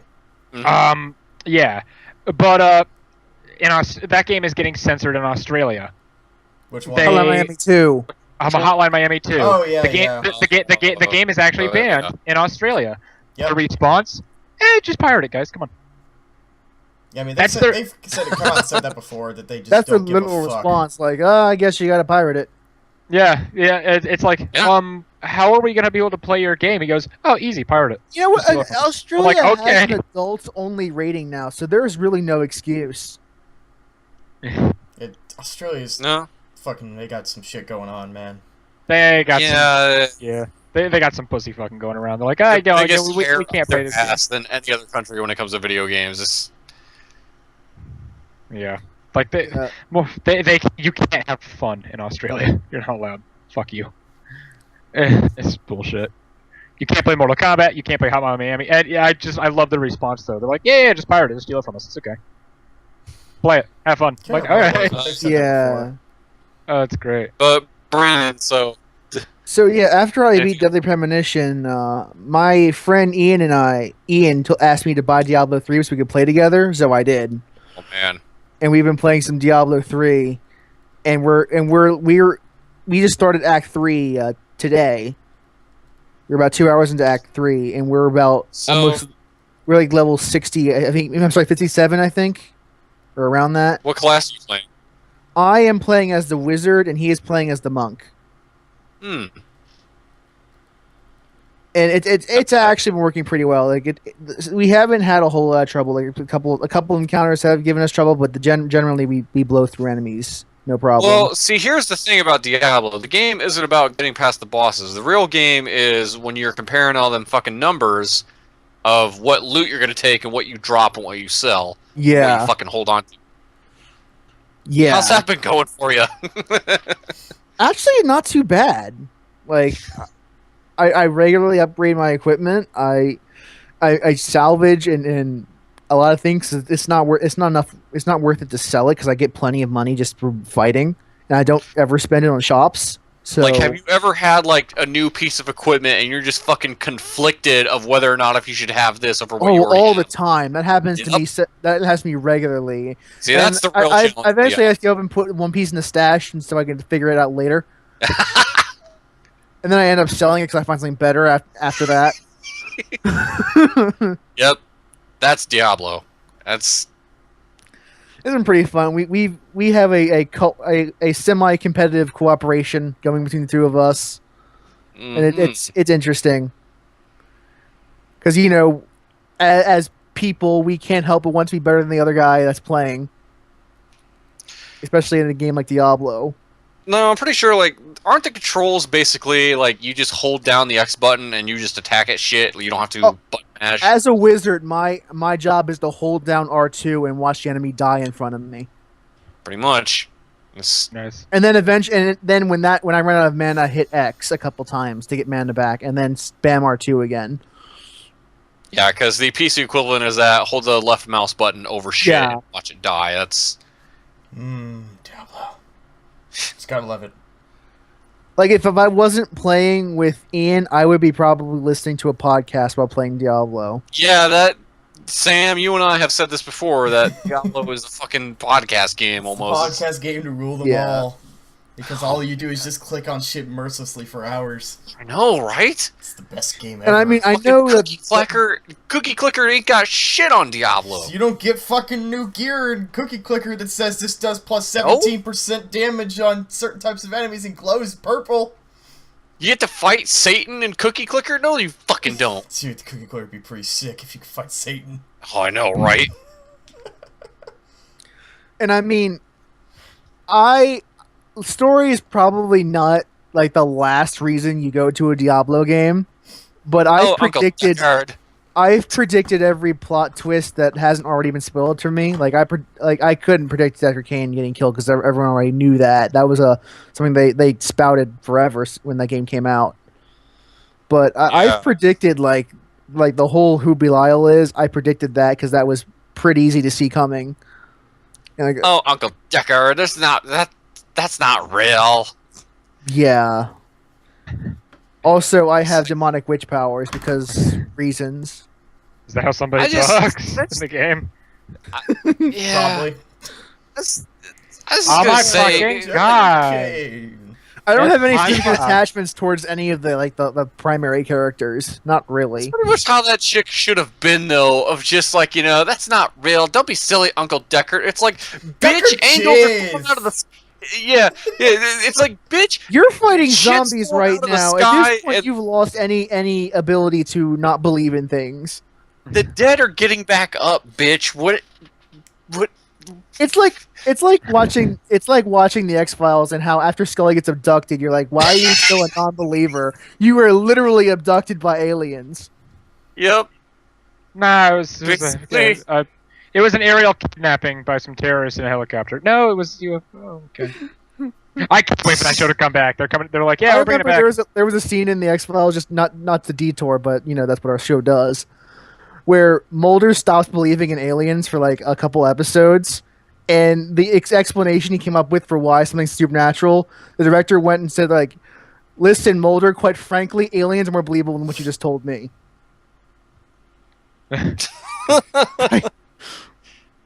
Wow.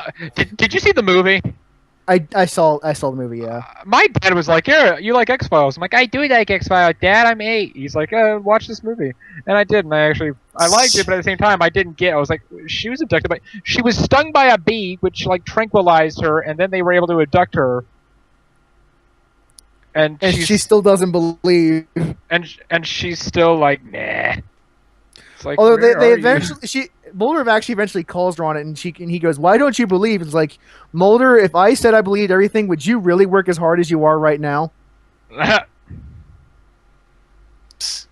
Maybe not. I love that show. I like legitimately like that show a lot. Yeah. It's so good.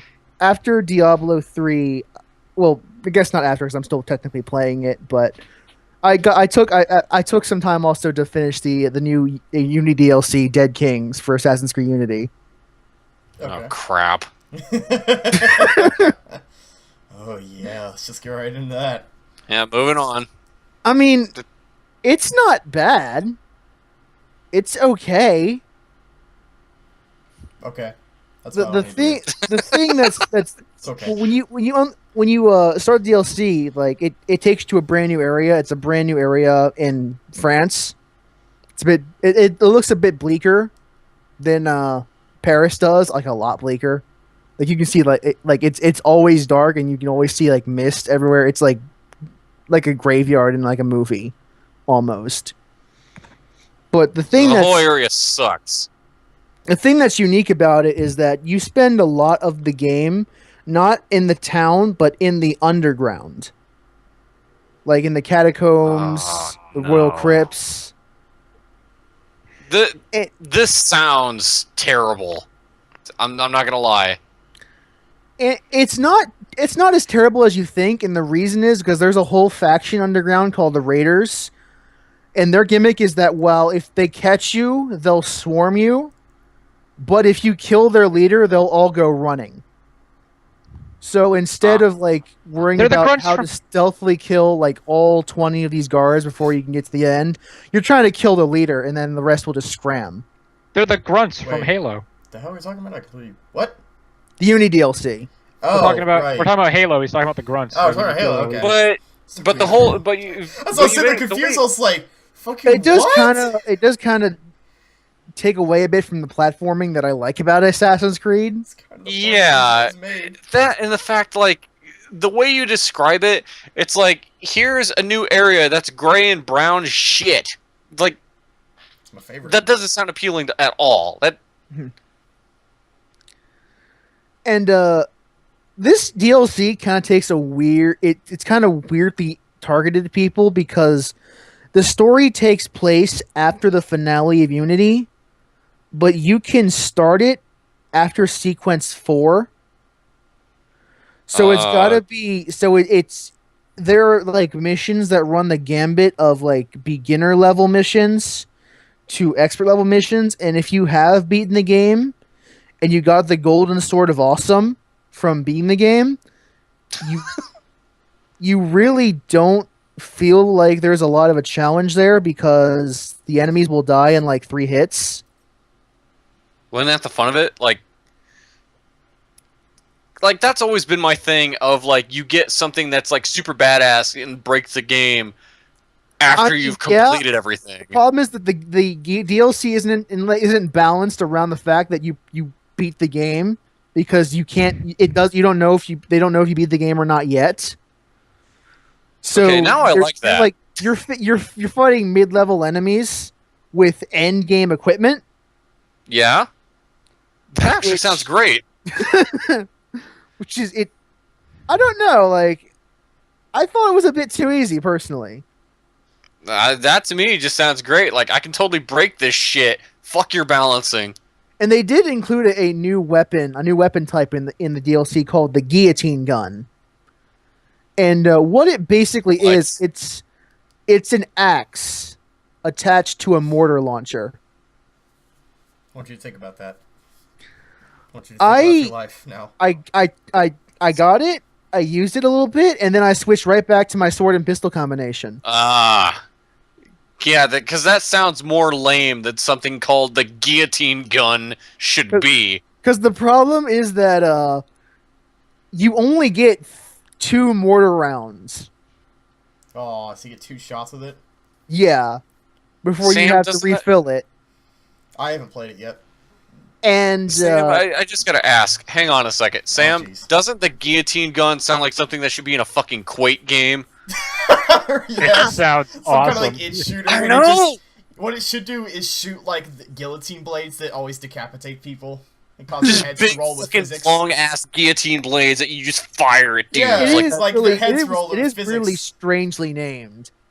Oh man, I want to make that gun now. I want to make a game that's a guillotine gun. I know, right? Just fucking shoots guillotines at people. And We're gonna make the hype version of it. the thing with the mortar launcher is that, you can't really get the most out of a mortar launcher unless the enemies start clumping together in groups, which only happens in Assassin's Creed when you've already gotten to the middle of a sword fight, and launching a mortar launcher at point blank range is never a good idea. That sounds like a great idea. I'm gonna go do that later. So you don't really get a whole lot of use out of it, even though it's in theory a pretty cool weapon. I still want to But, keep yeah. thinking about like a guillotine gun, like not even just shooting out a blade, but like it just shoots out a whole guillotine, the fucking platform at all, and it just stops your head off. That almost sounds like something like Painkiller would have. Oh, Like, it God, shoots oh, out a God. guillotine and does a little animation where the blade comes down and their head starts rolling on the floor. Just You every shoot time it you up shoot it, in just the air bam, and it bam, falls down bam. for time, Yep. dealing massive damage as it falls. Oh yeah. Great. Oh no! What was that one game? Creeper or some shit. And you could like there were people in the background who were being tortured. And you could shoot the torture devices to torture them further. Oh, lovely. It's for the kids. Fuck was the name of What? that game? Oh, Chiller. Chiller. It was the game. Name of the game was Chiller. Never heard of it. It was a light gun shooter for the arcade. And Oh, parents Oh, complained. yeah, that's probably Yeah. why. That's... yeah. But then they made it on Time Nintendo, crisis. and it was weird. They made it on Nintendo. And going back to Dead King's DLC, the other piece of equipment they add in the DLC, because you're exploring the underground labyrinths a lot, is they add a lantern as a piece of equipment. And the thing with the lantern is that there are like things like bats and bugs in the DLC that will actually prevent you from like climbing up walls. So unless you have a lantern to light and scare them away, then you won't be able to climb those ledges. Mhm. So you need oil to fuel the lantern, and there are a bunch of oil containers scattered throughout the entire DLC. They're plentiful, so you'll never like if you need one, there'll be at least 4 in the general area. But if you like dive into the water, you'll lose all your oil because the lantern will get soaked. Of course. So you'll have to refuel it when you get out of the water. Mhm. And the end game, and the thing, and one of the things you get at the end of the DLC is a lantern that's candlelight, so it doesn't require oil. Just keep lighting this Oh, fucking God. wick. Yeah, man. Only $5.99. Game breaking. You get just for being the 8 DLC. out of 10, IGN. Broke the Jesus game. It was Christ. alright. Did you finish it? I did, yes. How long would you say it took you? The main story about 4, maybe 5 hours. Yeah, I forgot. They probably add like what, another 500 side things into it? Jesus. There's like 300 They new added a flags to couple. They added collect. some new treasure chests, like a new series of riddles that unlock an overpowered sword stronger than the magical golden sword of game breaking at the end of Assassin's Creed Unity.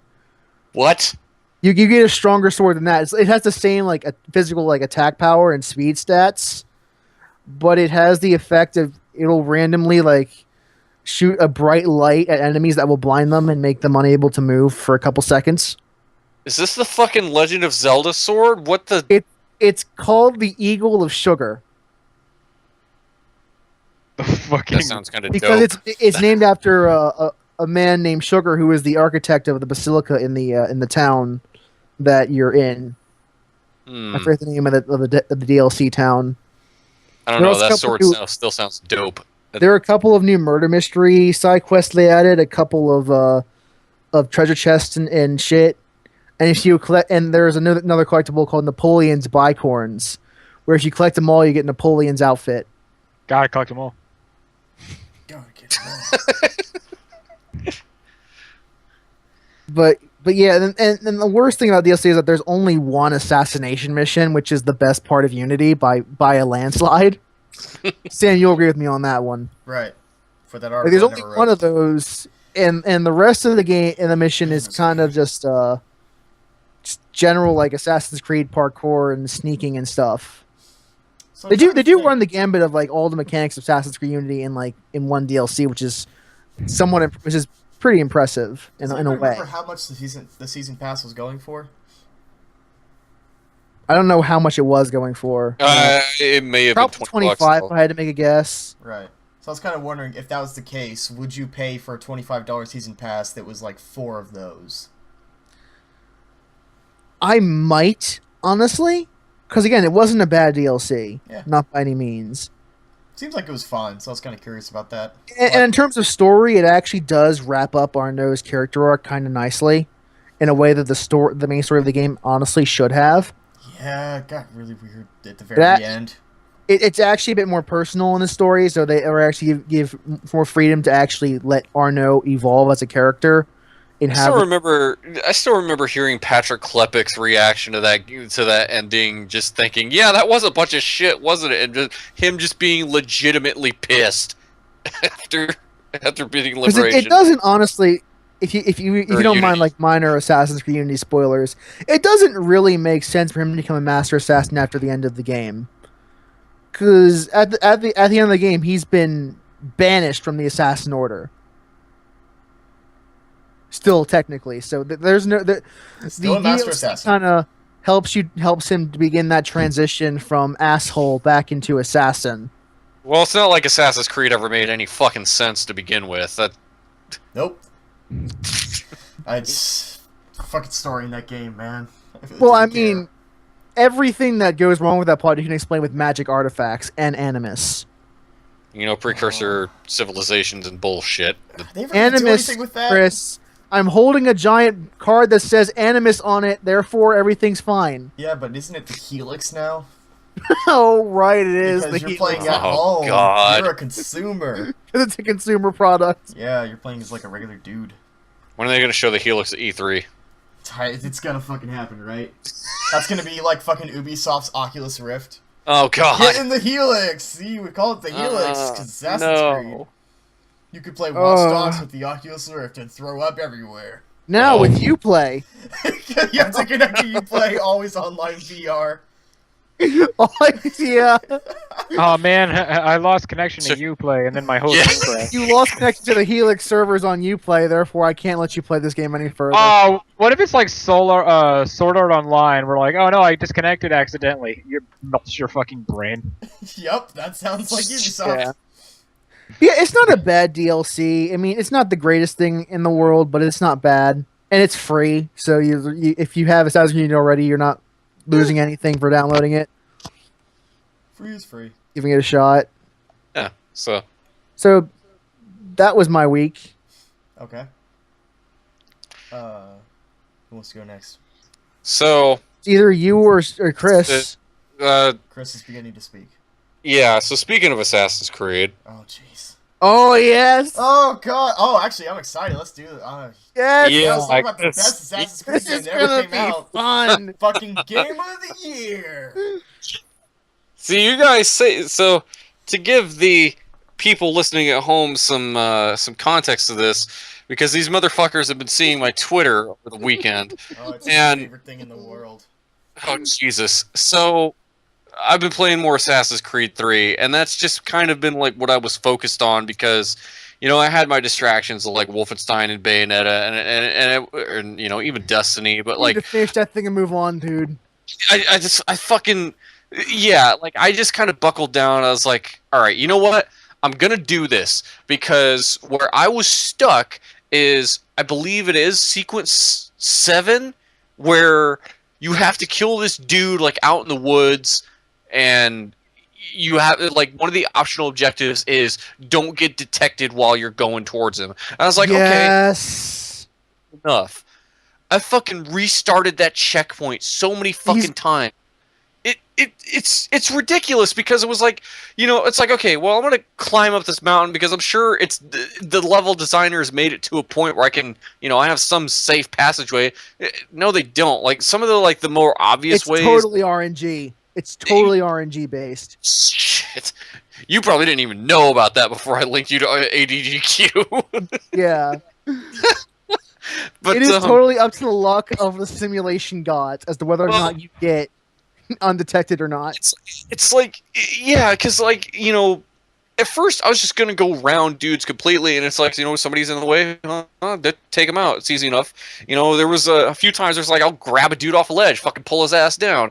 But at one point, it was like, I just kept getting seen so many times. I was like, okay, you know what? I'm gonna go around up the other side of the mountain and just go that way. You know, I got a big open world to play around in it. No. I run into the fucking glass hologram fuck wall that says that. I hated that in Assassin's Creed 3. Yeah, you have this wide open world, but every mission you give me a set location that I can't move her out of. Bullshit. That was bullshit. I was legitimately frustrated to the point where it was like, I just set my controller down. I was like, oh my god. Well, you know, So- Connor didn't go out this far when he did this. Why do you have to? Oh god.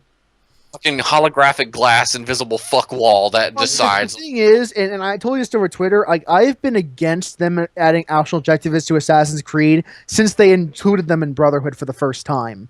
I have never, ever thought that was a good idea, but they have doubled down so heavily on it that there is no chance they're going to repeat. Oh, wait, this gets better. So, oh, I would know, remember. I would know. And if Elvis here, I probably would know. I think I've just repressed most of my memories of Assassin's Creed 3 except for the ending.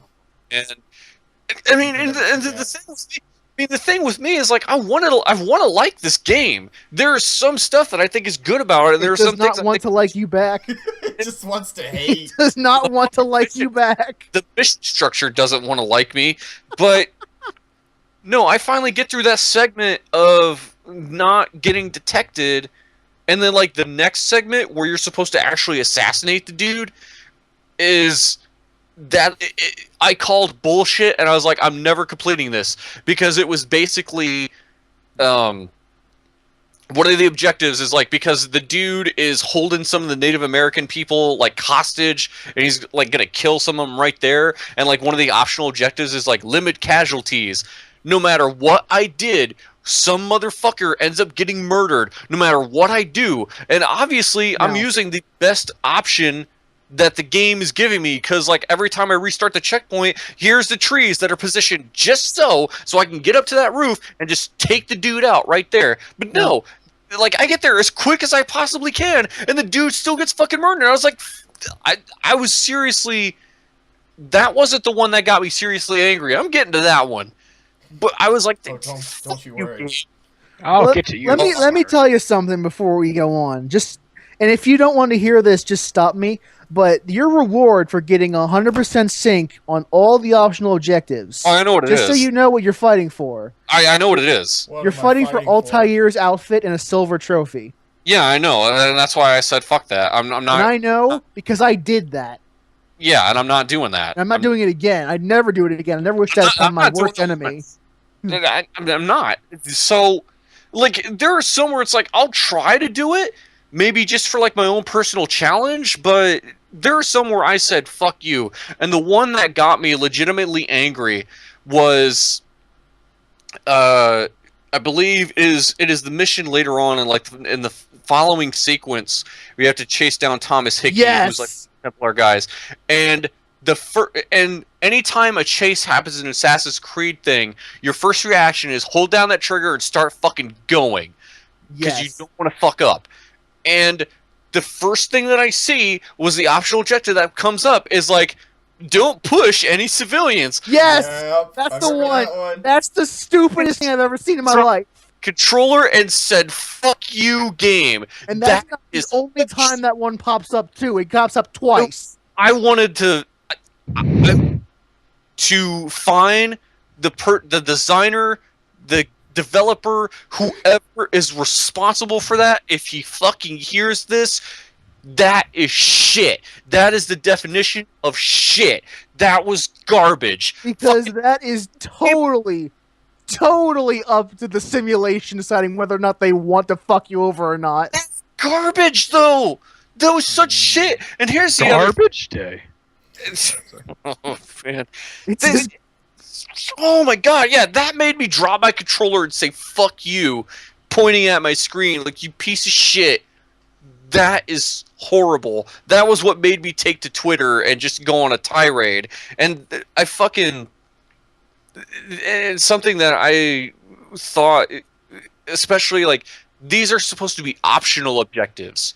yes. meaning- I mean, and you know, granted, you don't get them, the story still moves on. You completed the main mission, but even though they're optional, you still see those failed.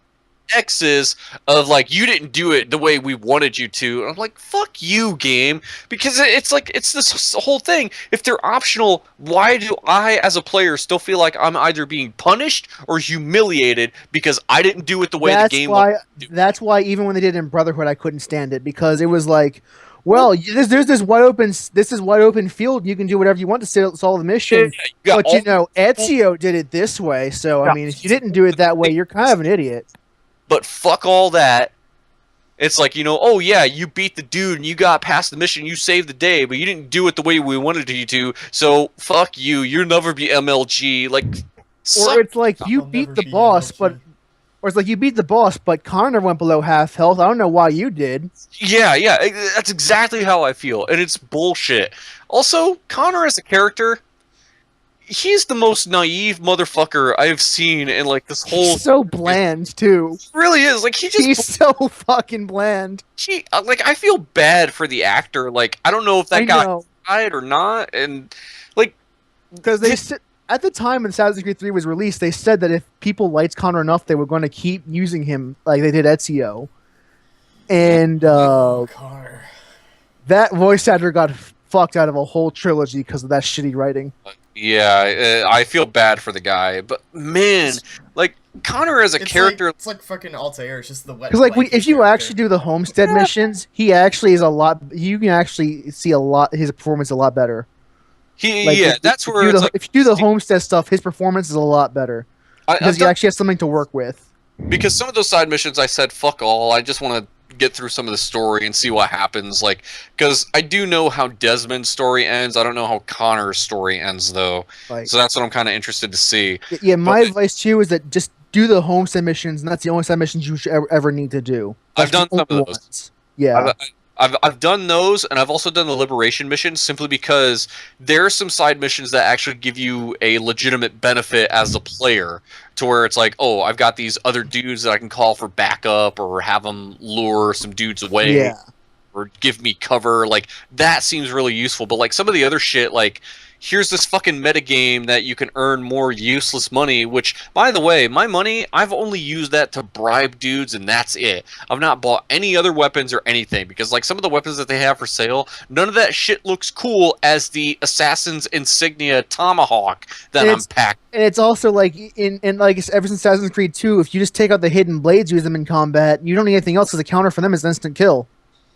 Well, Oh. actually, there's the other thing about that. Some of the enemies, I can see why they did this, but like some of the enemies are to the point where it's like you kind of have to trial and error them in order to kill them, because it's like they'll just laugh off your counter, and if you try to throw them, they'll just like, ah, fuck you, and then you end up taking so much damage, and it's like, do I throw this dude? Do I counter him? No. Oh, I've got to break his defense. But then it's like I try that on the next guy, and it's like, oh, breaking his defense doesn't work. Counter doesn't work. I got to throw him. Like, motherfucker. Like, and it's not. It doesn't feel consistent between those dudes. Like these. They did that a lot better in Black Flag than they did in 3. 3 was pretty bad. I'll be looking forward to play Black Flag when I finally get around to it. But Black Flag is so good. I know. I got it for Christmas. It's kind of hard to believe that the protagonist of Black Flag is the grandfather to the protagonist in Assassin's Creed 3. It's kind of hard to believe that. He stole all his charisma. Although what's interesting is the fact that, like, as I'm playing through this, like, Hatham Kenway, Connor's dad, he still seems like the most interesting character in this. That's the problem. Oh, I know. I wish I could have played all He outclasses Connor in every scene they're together in. It is so great. I love that guy, and especially he so far has my favorite line from this whole game, where he's like, "Oh, you go after him. Why should I do it? Because I said so." Fucking Hathan don't give a fuck. I know, right? Hathan's He fucking is not pimp. used to people giving him lip at all. Oh He no, cannot no. handle it. Oh man, Hatham's so fucking good. Yeah, I just loved that scene. Like, I think there was another scene where he's like, never you mind, go do it. Just like, I think a problem I have with the plot is that once you finish Hatham's section, the Templars go from like this nuanced other side of the conflict to we are the bad guy villains. yeah, Deal yeah. with it, fuckers. Yeah, there's that whole fucking disconnect I get to where it's like you kind of And it's immediate. There is no like going into that. It's just right from nice Yeah, 'cause guys to dicks. yeah, because like Charles Lee kind of seems like I'd like to do something. I'd like to be in with you, and then it's like I'm the biggest asshole in I the will world. burn your village down, and I will smile as I do it. Yeah, it's like what? Because the- I'm evil. Look at my It's like- mustache. And I get, and I get what they were trying to do with this. The whole thing of moral ambiguity of like there is no one good guy, there is no one bad guy. There are people who are fucking wrong on both sides of everything. But man, they do not execute that well. It's just this whole thing of like every time the game tries to tell me it's like look at all these people you're killing, blah blah blah, and you think we're the bad guys. It's like, look, the whole You burned a village down for no reason. well that, and it's like in general, and I'm not saying this is like my easy answer to all life's philosophies, whatever, but like the whole moral ambiguity thing of like oh, you're killing people, you're just as bad as the people that you think are just killers, right? Well, no, simply because it's like compared to killing somebody to save more lives, you know what I mean? It's just that whole kind of moral dilemma of like, why does the Batman keep the Joker alive? Well, because the Joker's a popular character. But in the real world, I'm very certain Joker would have been fucking executed, preventing, the cemeteries of people that he's filled. That's Yeah, because I'm sure Batman would have handed him to the police, and the police officer would have shot him on sight. pretty much, yeah. That's basically. I'm done before you can kill my friends. Here you is one Joker unharmed. He was harmed now. Yeah, basically. Yeah. I guarantee you he wasn't harmed. He didn't feel a thing. But yeah, like I liked that they were going to try for moral ambiguity, but then they just didn't. Yeah, it was just executed poorly. And then there's this whole thing with Hatham where like every time he's like, I want to spare your life, just tell me what you want, what I need to know. And then I'll immediately kill him after they finish talking. Yep. It's like, dude, what if he had more to tell you? Basically. I just love hearing the Assassin's Creed 3 story again. It's so good. Just Hatham's so fucking pimp. I was like, oh, I'm sure it's alright. Oh well, off we go. Just oh man. But yeah, I've only got like a couple more sequences left in that game. And because I'm an idiot, I did buy the Evil King Washington DLC, so I'm gonna play through that. And I've told this story before. I'm going to say it again. Like one of my least favorite things is that it's sequence 8, and I think you said you got to that sequence already. I'm pretty sure it's 8. I am very certain I'm up to sequence 11. Oh, And it's the sequence when you go into the prison. Yes. The very start of that sequence, the chase sequence that you were talking about earlier. I remember that I had initially my very first try. I was chasing him. I took the bow out and I headshotted him. and I managed to get the kill, and then the game said desynchronized. Target didn't die during the sequence. Yep. What an amazing. It's like, wow, I'm better than Connor, I guess. I guess Connor's really shit at his job as an assassin because, like, the first thing you need to do is kill him, and I did. Yeah, it's like. And then I finished the mission the way they were supposed to do it, and then I realized that was a setup for the shittiest jail sequence I've ever seen in a game. Oh god, I hated that whole thing. Just like the first time you're supposed to pickpocket the fake key off of the dude. Yeah. Like, I failed that so many times just because guards are impeccable at seeing you steal something. Because if I was in control, what would have happened is that the guards would have swarmed me, and I would have brutally murdered all of them and walked out of the jail without a scratch on me. That's what would have happened if I was the one playing that sequence. Yeah, basically. But I wasn't. But Connor didn't do it that way in history. Oh, man. And bland-faced Connor can't do anything without having someone tell him what to do. Do they do stupid shit like that in Unity? I'm just curious. They're better about it. Yeah, it's fine. Yeah. Arno has a legitimate reason for why he does most things he does in the game. It's not as bullshit as it was in AC3. So, AC3 is the most bullshit compared to, say... AC3 is the worst game in this entire franchise. Yeah, it's the most bullshit compared to everything. It is the worst game in pretty much every respect. Because my next one after this, before I go to AC4, is I have Liberation HD, so... I'm gonna play that too. That's a good one. I like that one. It's flawed, but it's a lot better. I appreciate it. I plan on playing that one, so... Oh, man, but yeah, I'll probably be done with the game by, Fun fact, Aveline is the very first protagonist in the series to not be related to Desmond Miles in the least. Also, she has no relation to him whatsoever. Doesn't she show up at AC3 at all, or...? No, but it's the other way around. Connor appears in AC in Liberation. They might have mentioned her once in 3, I can't remember. Okay, because if you have both the Vita version of Liberation and Assassin's Creed 3 in the PS3, you could have linked them so you could play that same mission in Assassin's Creed 3 from Connor's point of view. I doubt they'll have anything like that on, because I have it on 360. But yeah, you're not gonna have that. No, I'm not gonna. In case you want to play Connor, because you really want to play Connor some more. That's the other thing. Like, when it comes to stuff, and we've been bitching this whole time about the mission structure, which is shit, rightfully so. But like, there are things I like about this game, like the scenery outdoors. That looks really good. I love that stuff. Like, see, because if you're complaining about mission structure, you're gonna love Unity a lot better because it's a lot better when it comes to its structure in Unity. Because when during the assassination missions, it literally says, "Here's your zone of operation. I don't care what you do, just make sure he dies." That's not bad. But what was I saying? Oh yeah, but like, stuff I like about AC3, like I said, the world looks good. Even like, on last gen hardware, it's still pretty good to look at. I like the design of Connor's outfit. Like I said, I was really psyched to unlock that. It's just really stupid. The game made me wait 5.5 hours before I got to that point. Fucking. And that time you could have finished the AC Unity DLC. Like I said, that sick-ass assassin tomahawk that he has, I like that thing. I just like the look of it. It's just a fucking assassin's logo that happens to be a tomahawk. Yes, I want to bury that in some dude's skull. Like, I use that thing more than the hidden blades, to be honest with you. This thing looks so sick. See him take dudes out with that thing. Yeah. I'll be this glad. This is catharsis for both me and Sam, just for the record. Oh, such a feeling.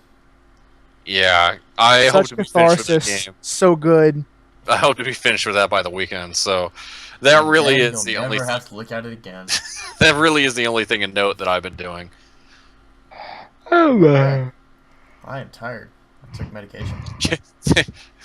I think I've just been boring, Garrett. It's just like, Assassin's Creed. My Assassin's Creed is... What a great series. I'll be honest, I played the first one, hated it. Okay. I didn't hate it, I just thought it was really boring.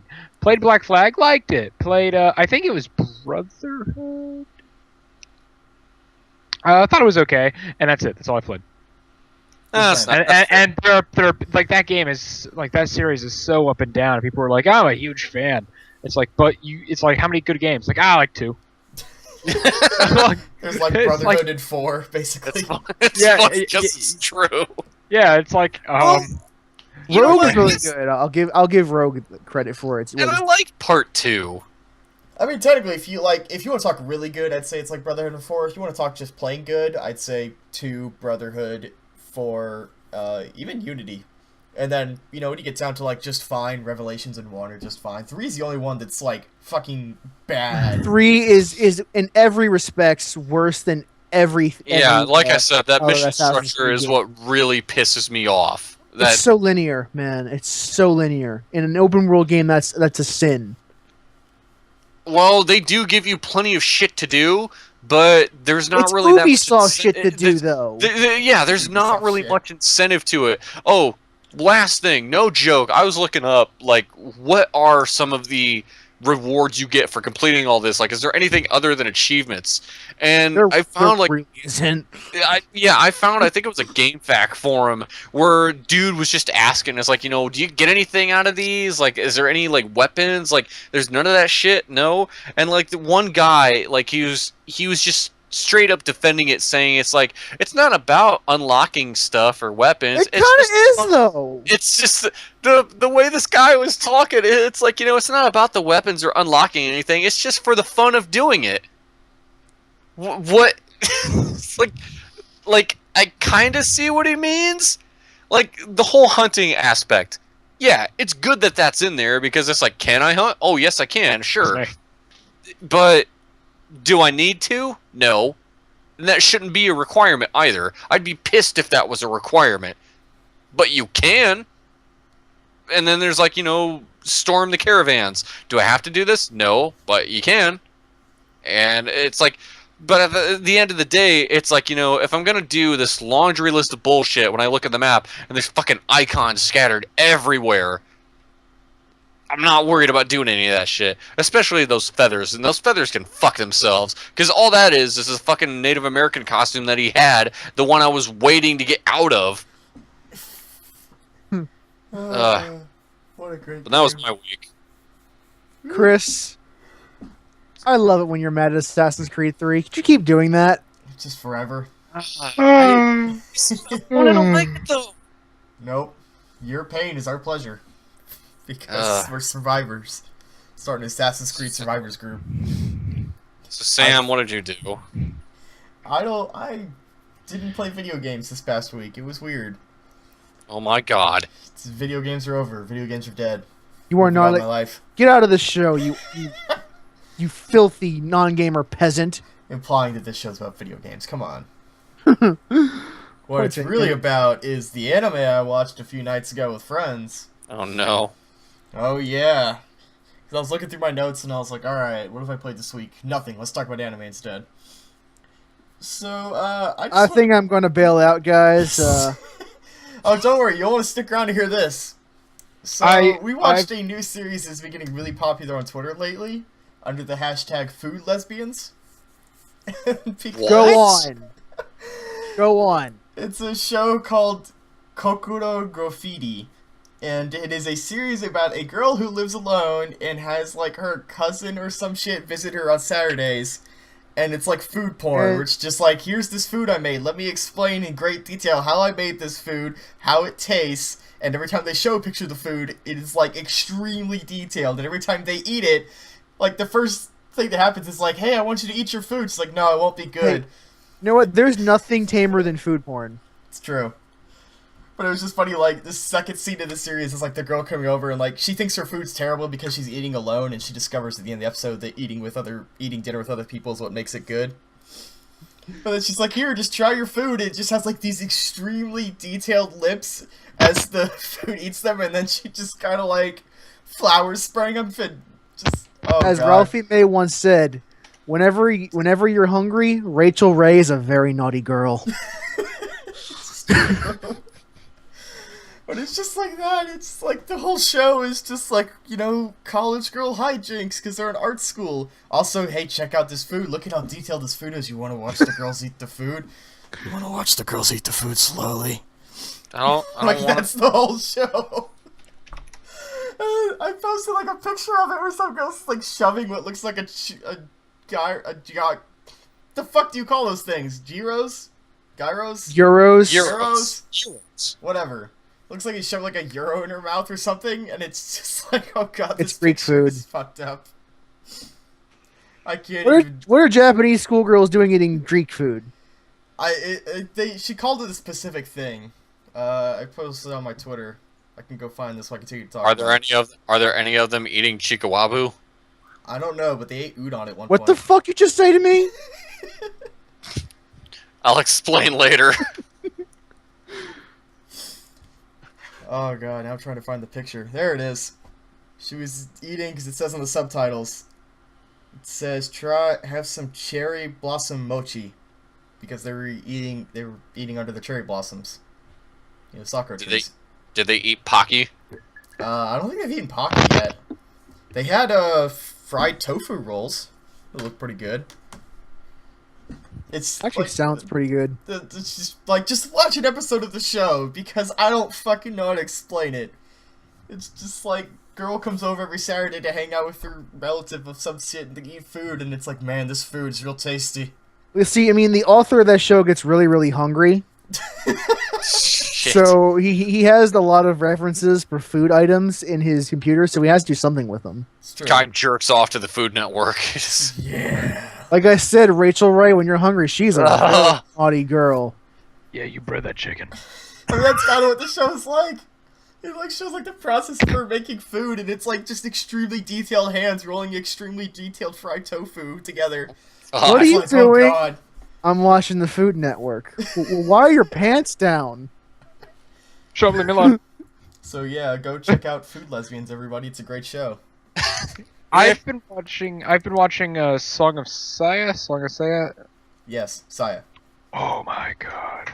I haven't played any of it since last week. I have not found a good I time to do have so. not played it. I'm watching a commentary let's play, and it's That just means you know how to press X. there's a point where it's like, oh, look at these luscious fruit laying on the ground. I think I'll eat one. It's not fruit. Yep, I'm very familiar with that part. He's I've seen not pictures. he's not eating fruit. You should watch Oculus. That's a great scene like that. Just for FYI, kids, don't Google food lesbians because you're not You're gonna not gonna get find a show. That's the colloquial name. Yeah, But you can Twitter hashtag it. Yeah, No. it'll show up for that. I man. think it's called Kofuku Graffiti. Yeah. There you go. Graffiti. They're apparently- painting on the food with like apparently spray it's- cans and shit. Apparently, it translates to gourmet girl graffiti. Shit, I didn't know Banksy was in this show. But yeah, just go have fun watching Kofuku Graffiti. So, after that, we watched a series whose name escapes me, but it is, everybody on Twitter calls it Magical Boys. Because it's a magical girl series, except it's all guys. And that's the whole crux of the show. Okay. It is super, like, the whole thing is like, we use the power of love. It's like, oh man, this show's intensely gay, and my pants are off now. I'm not ready for this. But it's like a friend of mine who came over and was like, I won't watch this alone, but I'll watch it with you guys. And it's like, sure, I don't know. I've seen dumber shit in my life before. We all have that one thing, I guess. Yep. Turns out, though, the show's kind of bad. But there was a whole thing about this food item called, like, takamochi or something like that. It looks kind of like a celery stalk dipped in, like, some kind of sauce. And they fought that. It was alive. It talked. Wait a minute. What was this called again? Everybody calls it Magical Boys. Title unknown. Did they have a heart thing on their wrist and they kissed it to turn Yes. into like? Yep. Oh god, I saw this. Yep. Yeah, a friend of mine linked me to this. That's where I mentioned. Remember when I mentioned Chikawabu earlier? That was what this was. Oh, yes. Let's see. I have the name here a second. They called it Battle Lovers from or something. It's called Binan Koku Chikuwa Bulebu Love. Pretty high school boys save the world club love. Yep. There's a pink Yep. whatchamacallit? Shit, what is They that thing kept called? they Uh, kept calling it a wombat. Yeah, But it looks like a wombat, and it speaks like an 80-year-old Japanese man. yep. And they kiss the hearts, and they turn to magical boys, and they shoot hearts at the food items. And it's basically a parody of like any like magical girl anime there is, because even though they are dudes, they still get naked, and there's like Yep. Think It's- Sailor Moon, but with guys. And yeah, it's very self-aware of what it is. yes, it absolutely is, and it's So all the it's kind fun. of like, it's kind of bad, but it's kind of great. So I guess I'll Yeah. keep watching it, because I The don't fucking know. The thing of it was, a friend of mine linked me to the pilot, or well, I guess is what is considered the first episode of it, and like the whole time, like nothing really made me laugh at all. I was just kind of like, oh my god, what? Like, okay, like I This is my get life. I get what they're doing. What in the And flaming then- hell am I watching? Then like at the very end of it, there's like the opposing dudes who have like the black outfits on. Oh man, I don't remember that. There's like there's the like they see those dudes like earlier on in the show, and then later Oh, on yeah. they show them at the end. They've got like black versions of the good guy outfits on, so they're like the anti dudes. Yeah, the Rowdy And Rock this- Boys. Yeah, and this little fucking green hedgehog climbs up on his shoulder. I started dying when I saw that. I was like, oh, God. It's Sonic's Sonic! friend. It's Sonic! Oh man, I was like, I wasn't prepared for it. Oh god. Ellie, if That you ever want show's to have a fucking weird. laugh, Google your first name followed by the hedgehog. You are guaranteed to find something unless your name is really I- weird. I already played that game on Facebook once. Somebody did a on Tumblr. I've seen it on Facebook too, but on Tumblr there was it's a series of gifs, and it's like, oh, look at like old. It's like it's a game from a long time ago versus and then next to it's another gif of like the game new. And it was going down a list of them, and they were all really funny. And then it got to Sonic, and it showed the old school Sonic, and then the one for new was like this really terrible flash animation. Oh god. For Holy, and that was the only one that was out of place. All the other ones were real. That was the one. Everyone's like, did anyone notice Sonic? It's fucking great. I have to find that. I make a fucking wiki out of anything. Sonic Fanon wiki. Well, I mean, Chris- literally anyone can. That's the whole point of wikis, is that anyone can make one. Chris the Hedgehog is the Sonic self of creator Chrisma. What? Mm-hmm. Yep. Mhm. Mhm. How's I'm it not- feel, not- Chris? I'm not reading any of this. I'm not reading any of this. Just Stay tuned next week for our live reading of that website. God. We should do a live reading sometime. That'd be fun. That would be terrible, especially as a Sonic fan site fan and Yeah, wiki. we should read Sonic fanfiction live. Oh no. I'd read it. People donate money to it. Give me $5, I'll read it. Anyway, last thing I watched is something that I'll have to link in the description because you're gonna have to watch it yourself. For both you guys and people listening at home. It is a No, I series- do not. Just for the record. Oh yeah, you do though. Yeah, you do. It's a short live-action video series that came out 7 years ago, and they never finished it. And it's called Overdrift. And the basic idea is that this guy's brother was in a drift race on a mountain somewhere, and it's like the very beginning, and he drifted so hard that he drifted into another dimension where everybody is dinosaurs, and they drift at all times. They can't go straight. They have to drift Wasn't everywhere. this Duncan Brothers short? Yeah, it was. Yeah, because I was gonna say, I was like, wait a minute, it's fucking Duncan Bros. This is So we were watching that and just fucking dying. Cause it's just like this dude in like a white Santa beard and eye patch going like, "Why? What are you doing?" He's like, "I gotta go save my brother. What happened to him? He drifted into another dimension." yeah. And his brother comes back from the other dimension. He's just wearing like a plastic snake head. And the part that we kept replicating is that when he leaves after giving his whole speech about going to save him, he just goes, "Duke out!" He just fucking rocks away. And it's like getting the team back together, and one guy was just like, he knows every turn of every course, and every track, in every city, in every state, in every country, in the whole world. But then after that event happened, he was like, and now he can't even solve a simple math equation. And he's just sitting there with like a 2 + 3, and he's like, "What is it?" Ah! I forgot about that. It's just incredible. Like, oh my god, that fucking Yeah. thing killed me.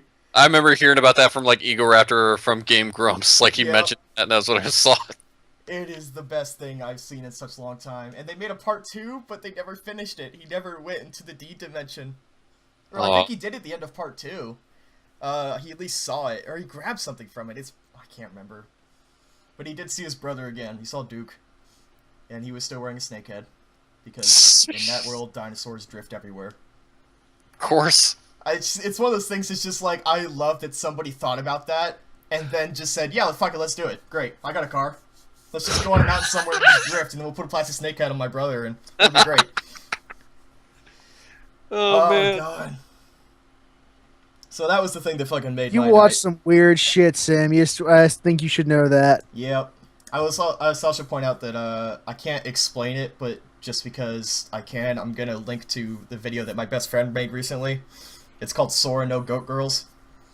And it was when he was subbing this series called Sora no Method. It's not a great anime, but because he was editing the subs for it, he saw it all the time, like every day, so he made a short video series on it. The references Eye of the Tiger and Fight Club and some random other internet shit, all in one video. And it's got goats in it. He photoshopped goat heads on. Okay. I don't know. Internet is an amazing place, let me tell you. Yeah. Yes, it is. It's also a terrible place I'm just glad that things like Overdrift for the exist. same reasons. Oh, God. But yeah, that was pretty much my whole week. Just came down to that one night watching stupid anime and shit. That doesn't sound like a bad night though. Nope, it's pretty great. We do it like once a week, so we're going to figure out more stuff to watch. I think we watched the first 2 episodes of Food Lesbians, watched an episode of Magical Boys. I don't think you should go. I don't think anybody should Google magical boys either. You might just undesirable. Google magical You food and lesbian your boys. son. Oh You no. and your son Darius, Sam. You and your son Darius. Yeah, I did play some Persona Ultimax with a friend of mine that night too, and I kicked his ass left and right. He was playing as Kanji, and I was playing as Marie. And I did that. That is Yukari, and then I played Brandon Ryuta-kun a bit, and totally fucking lost. So that's about Keep where in my skill mind level that Sam's been sits. playing that for like a week, and you and Ryuta-kun and I have been playing for a couple months now. Yeah. So it's only natural, like, until Sam gets good, noob. It's okay, Sam. You can play Injustice with me. That's Oh, great. What's the most broken character? I just want to win all the time. Deathstroke. Great. Oh, is it the gun thing where he just shoots? Yeah. Like there's no way to last block time it? I checked, I thought Batgirl was the most broken. Like just That's what I love Oh about you. yeah, backdraw does. Well, that move can be like if you just like crouch, that move doesn't hit you. true. I think the same thing could be said of Deathstroke shooting, but now we're just Yeah, let's just talk about rambling. this for hours. But, we do that after the show. Yeah, so hopefully next week I'll actually like play some games, but I was kind of fine with that. Like, it's been a weird thing, but I'm kind of enjoying just not playing We many games did lately. do some interactive friction. That's true. We played some more Far Cry, and in one episode we talked about Tomb Raider for about 15 minutes during the episode. Because we finally got to the point where I have to start editing these, because we have gotten to the point where I have to run everywhere. And it's some juncture, It was Brandon and I were just just us sitting there, doing and it was just casual like, Brandon, we have conversation. nothing to talk about anymore. Like, run 500 meters in this direction. So I just start speeding up footage between missions. Either that, or like you start talking about shit that doesn't even have to do with the game. It's just- I mean, that's when we started talking about, like, Tomb Raider, and at one point, when I was climbing Yep. the tower, because I was editing this today, this is the episode that's going to go up by the time you see this. I was editing an episode, I was climbing the tower, and Brandon's just like, let's talk about Persona 3 and 4 again. I was like, alright, sure, I've got, like, 5 minutes to kill. the eternal fucking struggle between you two. It's more like me versus the Well, universe. no, it's like again, Persona 3 and 4, they're both good games. I would recommend either one of them in a heartbeat. But I would just using it as an example of what Far Cry 3 does wrong. Right. What if I said fuck both of you and said Persona 2 all the way? I was just going to say, you going to go, Have you like, played OG? Persona 2, Chris? I started it on my PSP. Me too. I own a Because- copy of that. If you too. finished both Innocent Sin and Eternal Punishment, you'd know you were wrong. Really? Well, I have the physical copy Like, that I bought. Innocent Sin is fine. It's a good game, but Eternal Punishment's terrible. Mm, Honestly, that's a shame. Is I mean, it's really unfun to play. The story's okay. You know, I will get into this after the cast, but I guess, I don't know if I had mentioned this before, but a really interesting thing is that because, like, within that friend group, 2 of the 4 people who hang out with me in that group have all played Persona 4, including me. That's weird to phrase that. Point is, 2 of them play Persona 4, so instead of talking about that, we're all playing Persona 3. Which is really interesting, because I could finally talk about Persona 3 with somebody else. So, like, I told them about how the last time I played it, it's the first time I played the Fez version of the game, which is, like, the Redux edition with extra content. And I got to go hang out with Elizabeth. And as soon as I said that, my friend Mike was like, and her voice, right? And I'm like, it's so fucking weird!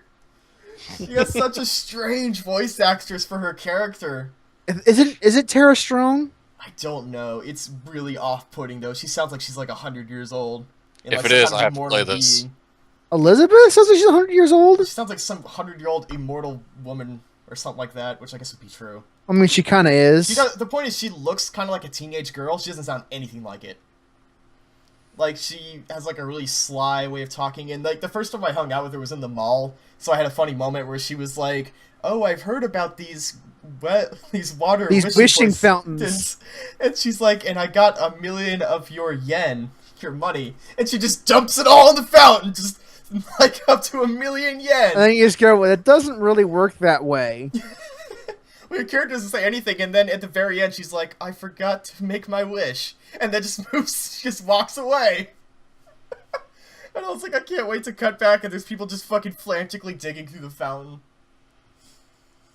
Oh, God. I forgot about that, too, but... So that was, like, the one game I played, I guess, for Persona, and it's really, really cool to talk about Persona 3 with some people as they're playing it. Neither of them have finished it yet. So, yeah. That was about it for me. I played one video game and I watched anime. Awesome. And Take with let's that. wrap it up. Yep. Alright, before we end, do we have any quick shout-outs? I know I've got 2. Anybody? I might try to do some Let's Plays again, but I'm not sure when. Okay. I mean, obviously, I've got to plug our series. And, Interactive Friction. Also, we can say this now, it will be coming every Monday, Wednesday, and Friday. Unless something like what's happening today happened. We record like 4 episodes a week in one day. Huh. That So works I'll out. just release them over the next week. I had a problem today with some handbrake video encoding stuff, but it will be up before midnight. It's literally done in like 20 seconds. I've been uploading this whole time. At the time of the recording. Yeah. So by the time you By see the time this comes up, it should be already available. episode 4 will be up, pleasure. and the day after, because this will go up on Tuesday, tomorrow is the time of this. By the time you hear this, tomorrow the next one will be out, and then Friday, and then we'll keep doing that until either the series ends, or I die, or I quit. One of the 3. And we've already been in talks about like next series stuff, because this is going by really fast when you just do the story stuff. Yeah, It's actually turns a out short when you game. actually just do the main story, nothing else, Far Cry 3 is not a very long game. It's like this weird realization of Ubisoft games, where it's like, oh, it's all in the side content, because there's not really anything going on here. Because Ubisoft.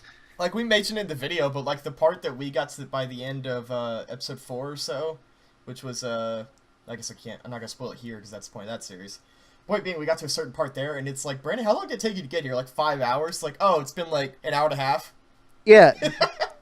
Yeah, it was literally like a one recording session, and we're like... Yeah, it's the one, it's the one that's already out, episode 3. Where we just had that realization, it's like... Yeah. The very end of that, which is like, it took us like 5 hours to get there each, and now it took us like an hour or 2. I guess it was like an hour 10 or something like that. Yeah. But, so that series has been going pretty well. I think it's pretty cool, and we're already talking And about next aside series from stuff. that, I have an impressions article on Birth by Sleep that I published on my site on Saturday. So it should be up. It's already up as the time of this recording. So if you haven't checked it out already, you might want to, because it is a pretty lengthy impressions piece, because I had a lot to say on the game, but Cool. that's why I didn't talk here, because I already said what I needed to say, and you guys clearly don't care. Don't give a fuck. What? Talking about Kingdom Hearts. Oh. Yeah. I guess just a quick thing. I don't remember if I mentioned it last week when it came out, but one is that I got a new website domain or whatever, because my last one it's all sorts of legal hells going on with trying to figure out domain stuff. So I just created a new website called EmptySkybox.com. You can go there, and the latest article I have on there, besides Interactive Friction, is the 2014 couple games you should play. So you can go check that out, and there will be Yeah. new stuff coming this week. Right. For me, even if I wanted to switch to another web domain, it's almost far too late because I have too much stuff on the Blogspot blog already. Well, couldn't you just pay money to take away the Blogspot, the .blogspot subdomain? I could, yeah. I think you should just do that. That's what I did. It cost me like $10 a year. I suppose it's an option. I think it would help shorten your URL Probably. from ridiculous to a little less ridiculous. Anyway, Garrett, you got anything you want to plug? Personal plugs? Watch Waltz with Bashir because it is one of my favorite films. And be careful playing or buying Evolve. And All right then. GTA 5 is coming out on PC. Gonna play that. And other than that, nothing really. Nice. And hopefully eventually we will actually start up our Let's Play stuff, which we had a recording of a game. Shit went wrong with my end of the recording. I still have the video for that. But at some point, I think I'm pretty confident saying at some point soon you guys can look forward to some Let's Play stuff from us. What did you and Chris do? No, remember we all played No, Gauntlet, we tried but to I play- lost my audio? Yeah, we played Gauntlet, and then Oh, got right. lost the fucking time. Oh We just- yeah, we we got to just do that. ate- We got to ate redo that at some point. I actually still have the video, it just doesn't have any of my audio. It's the kind of the problem. I mean, you don't need your audio. Yeah, just have You got these mine. like half conversations. But I think you guys can look forward to that, and hopefully that'll make our channel a little more pumped up over the course of the week. Yeah. It'll be cool. We should do more of those kinds of things. Yeah. Yep. We could really afford to like buff out the rest of the week with more content. But we'll talk about that off the gas because it's really weird talking about that here. Yeah. All right, videos And, live. Far Cry 3, go watch it. All right. All right. We'll see you guys next week. Bye. Bye.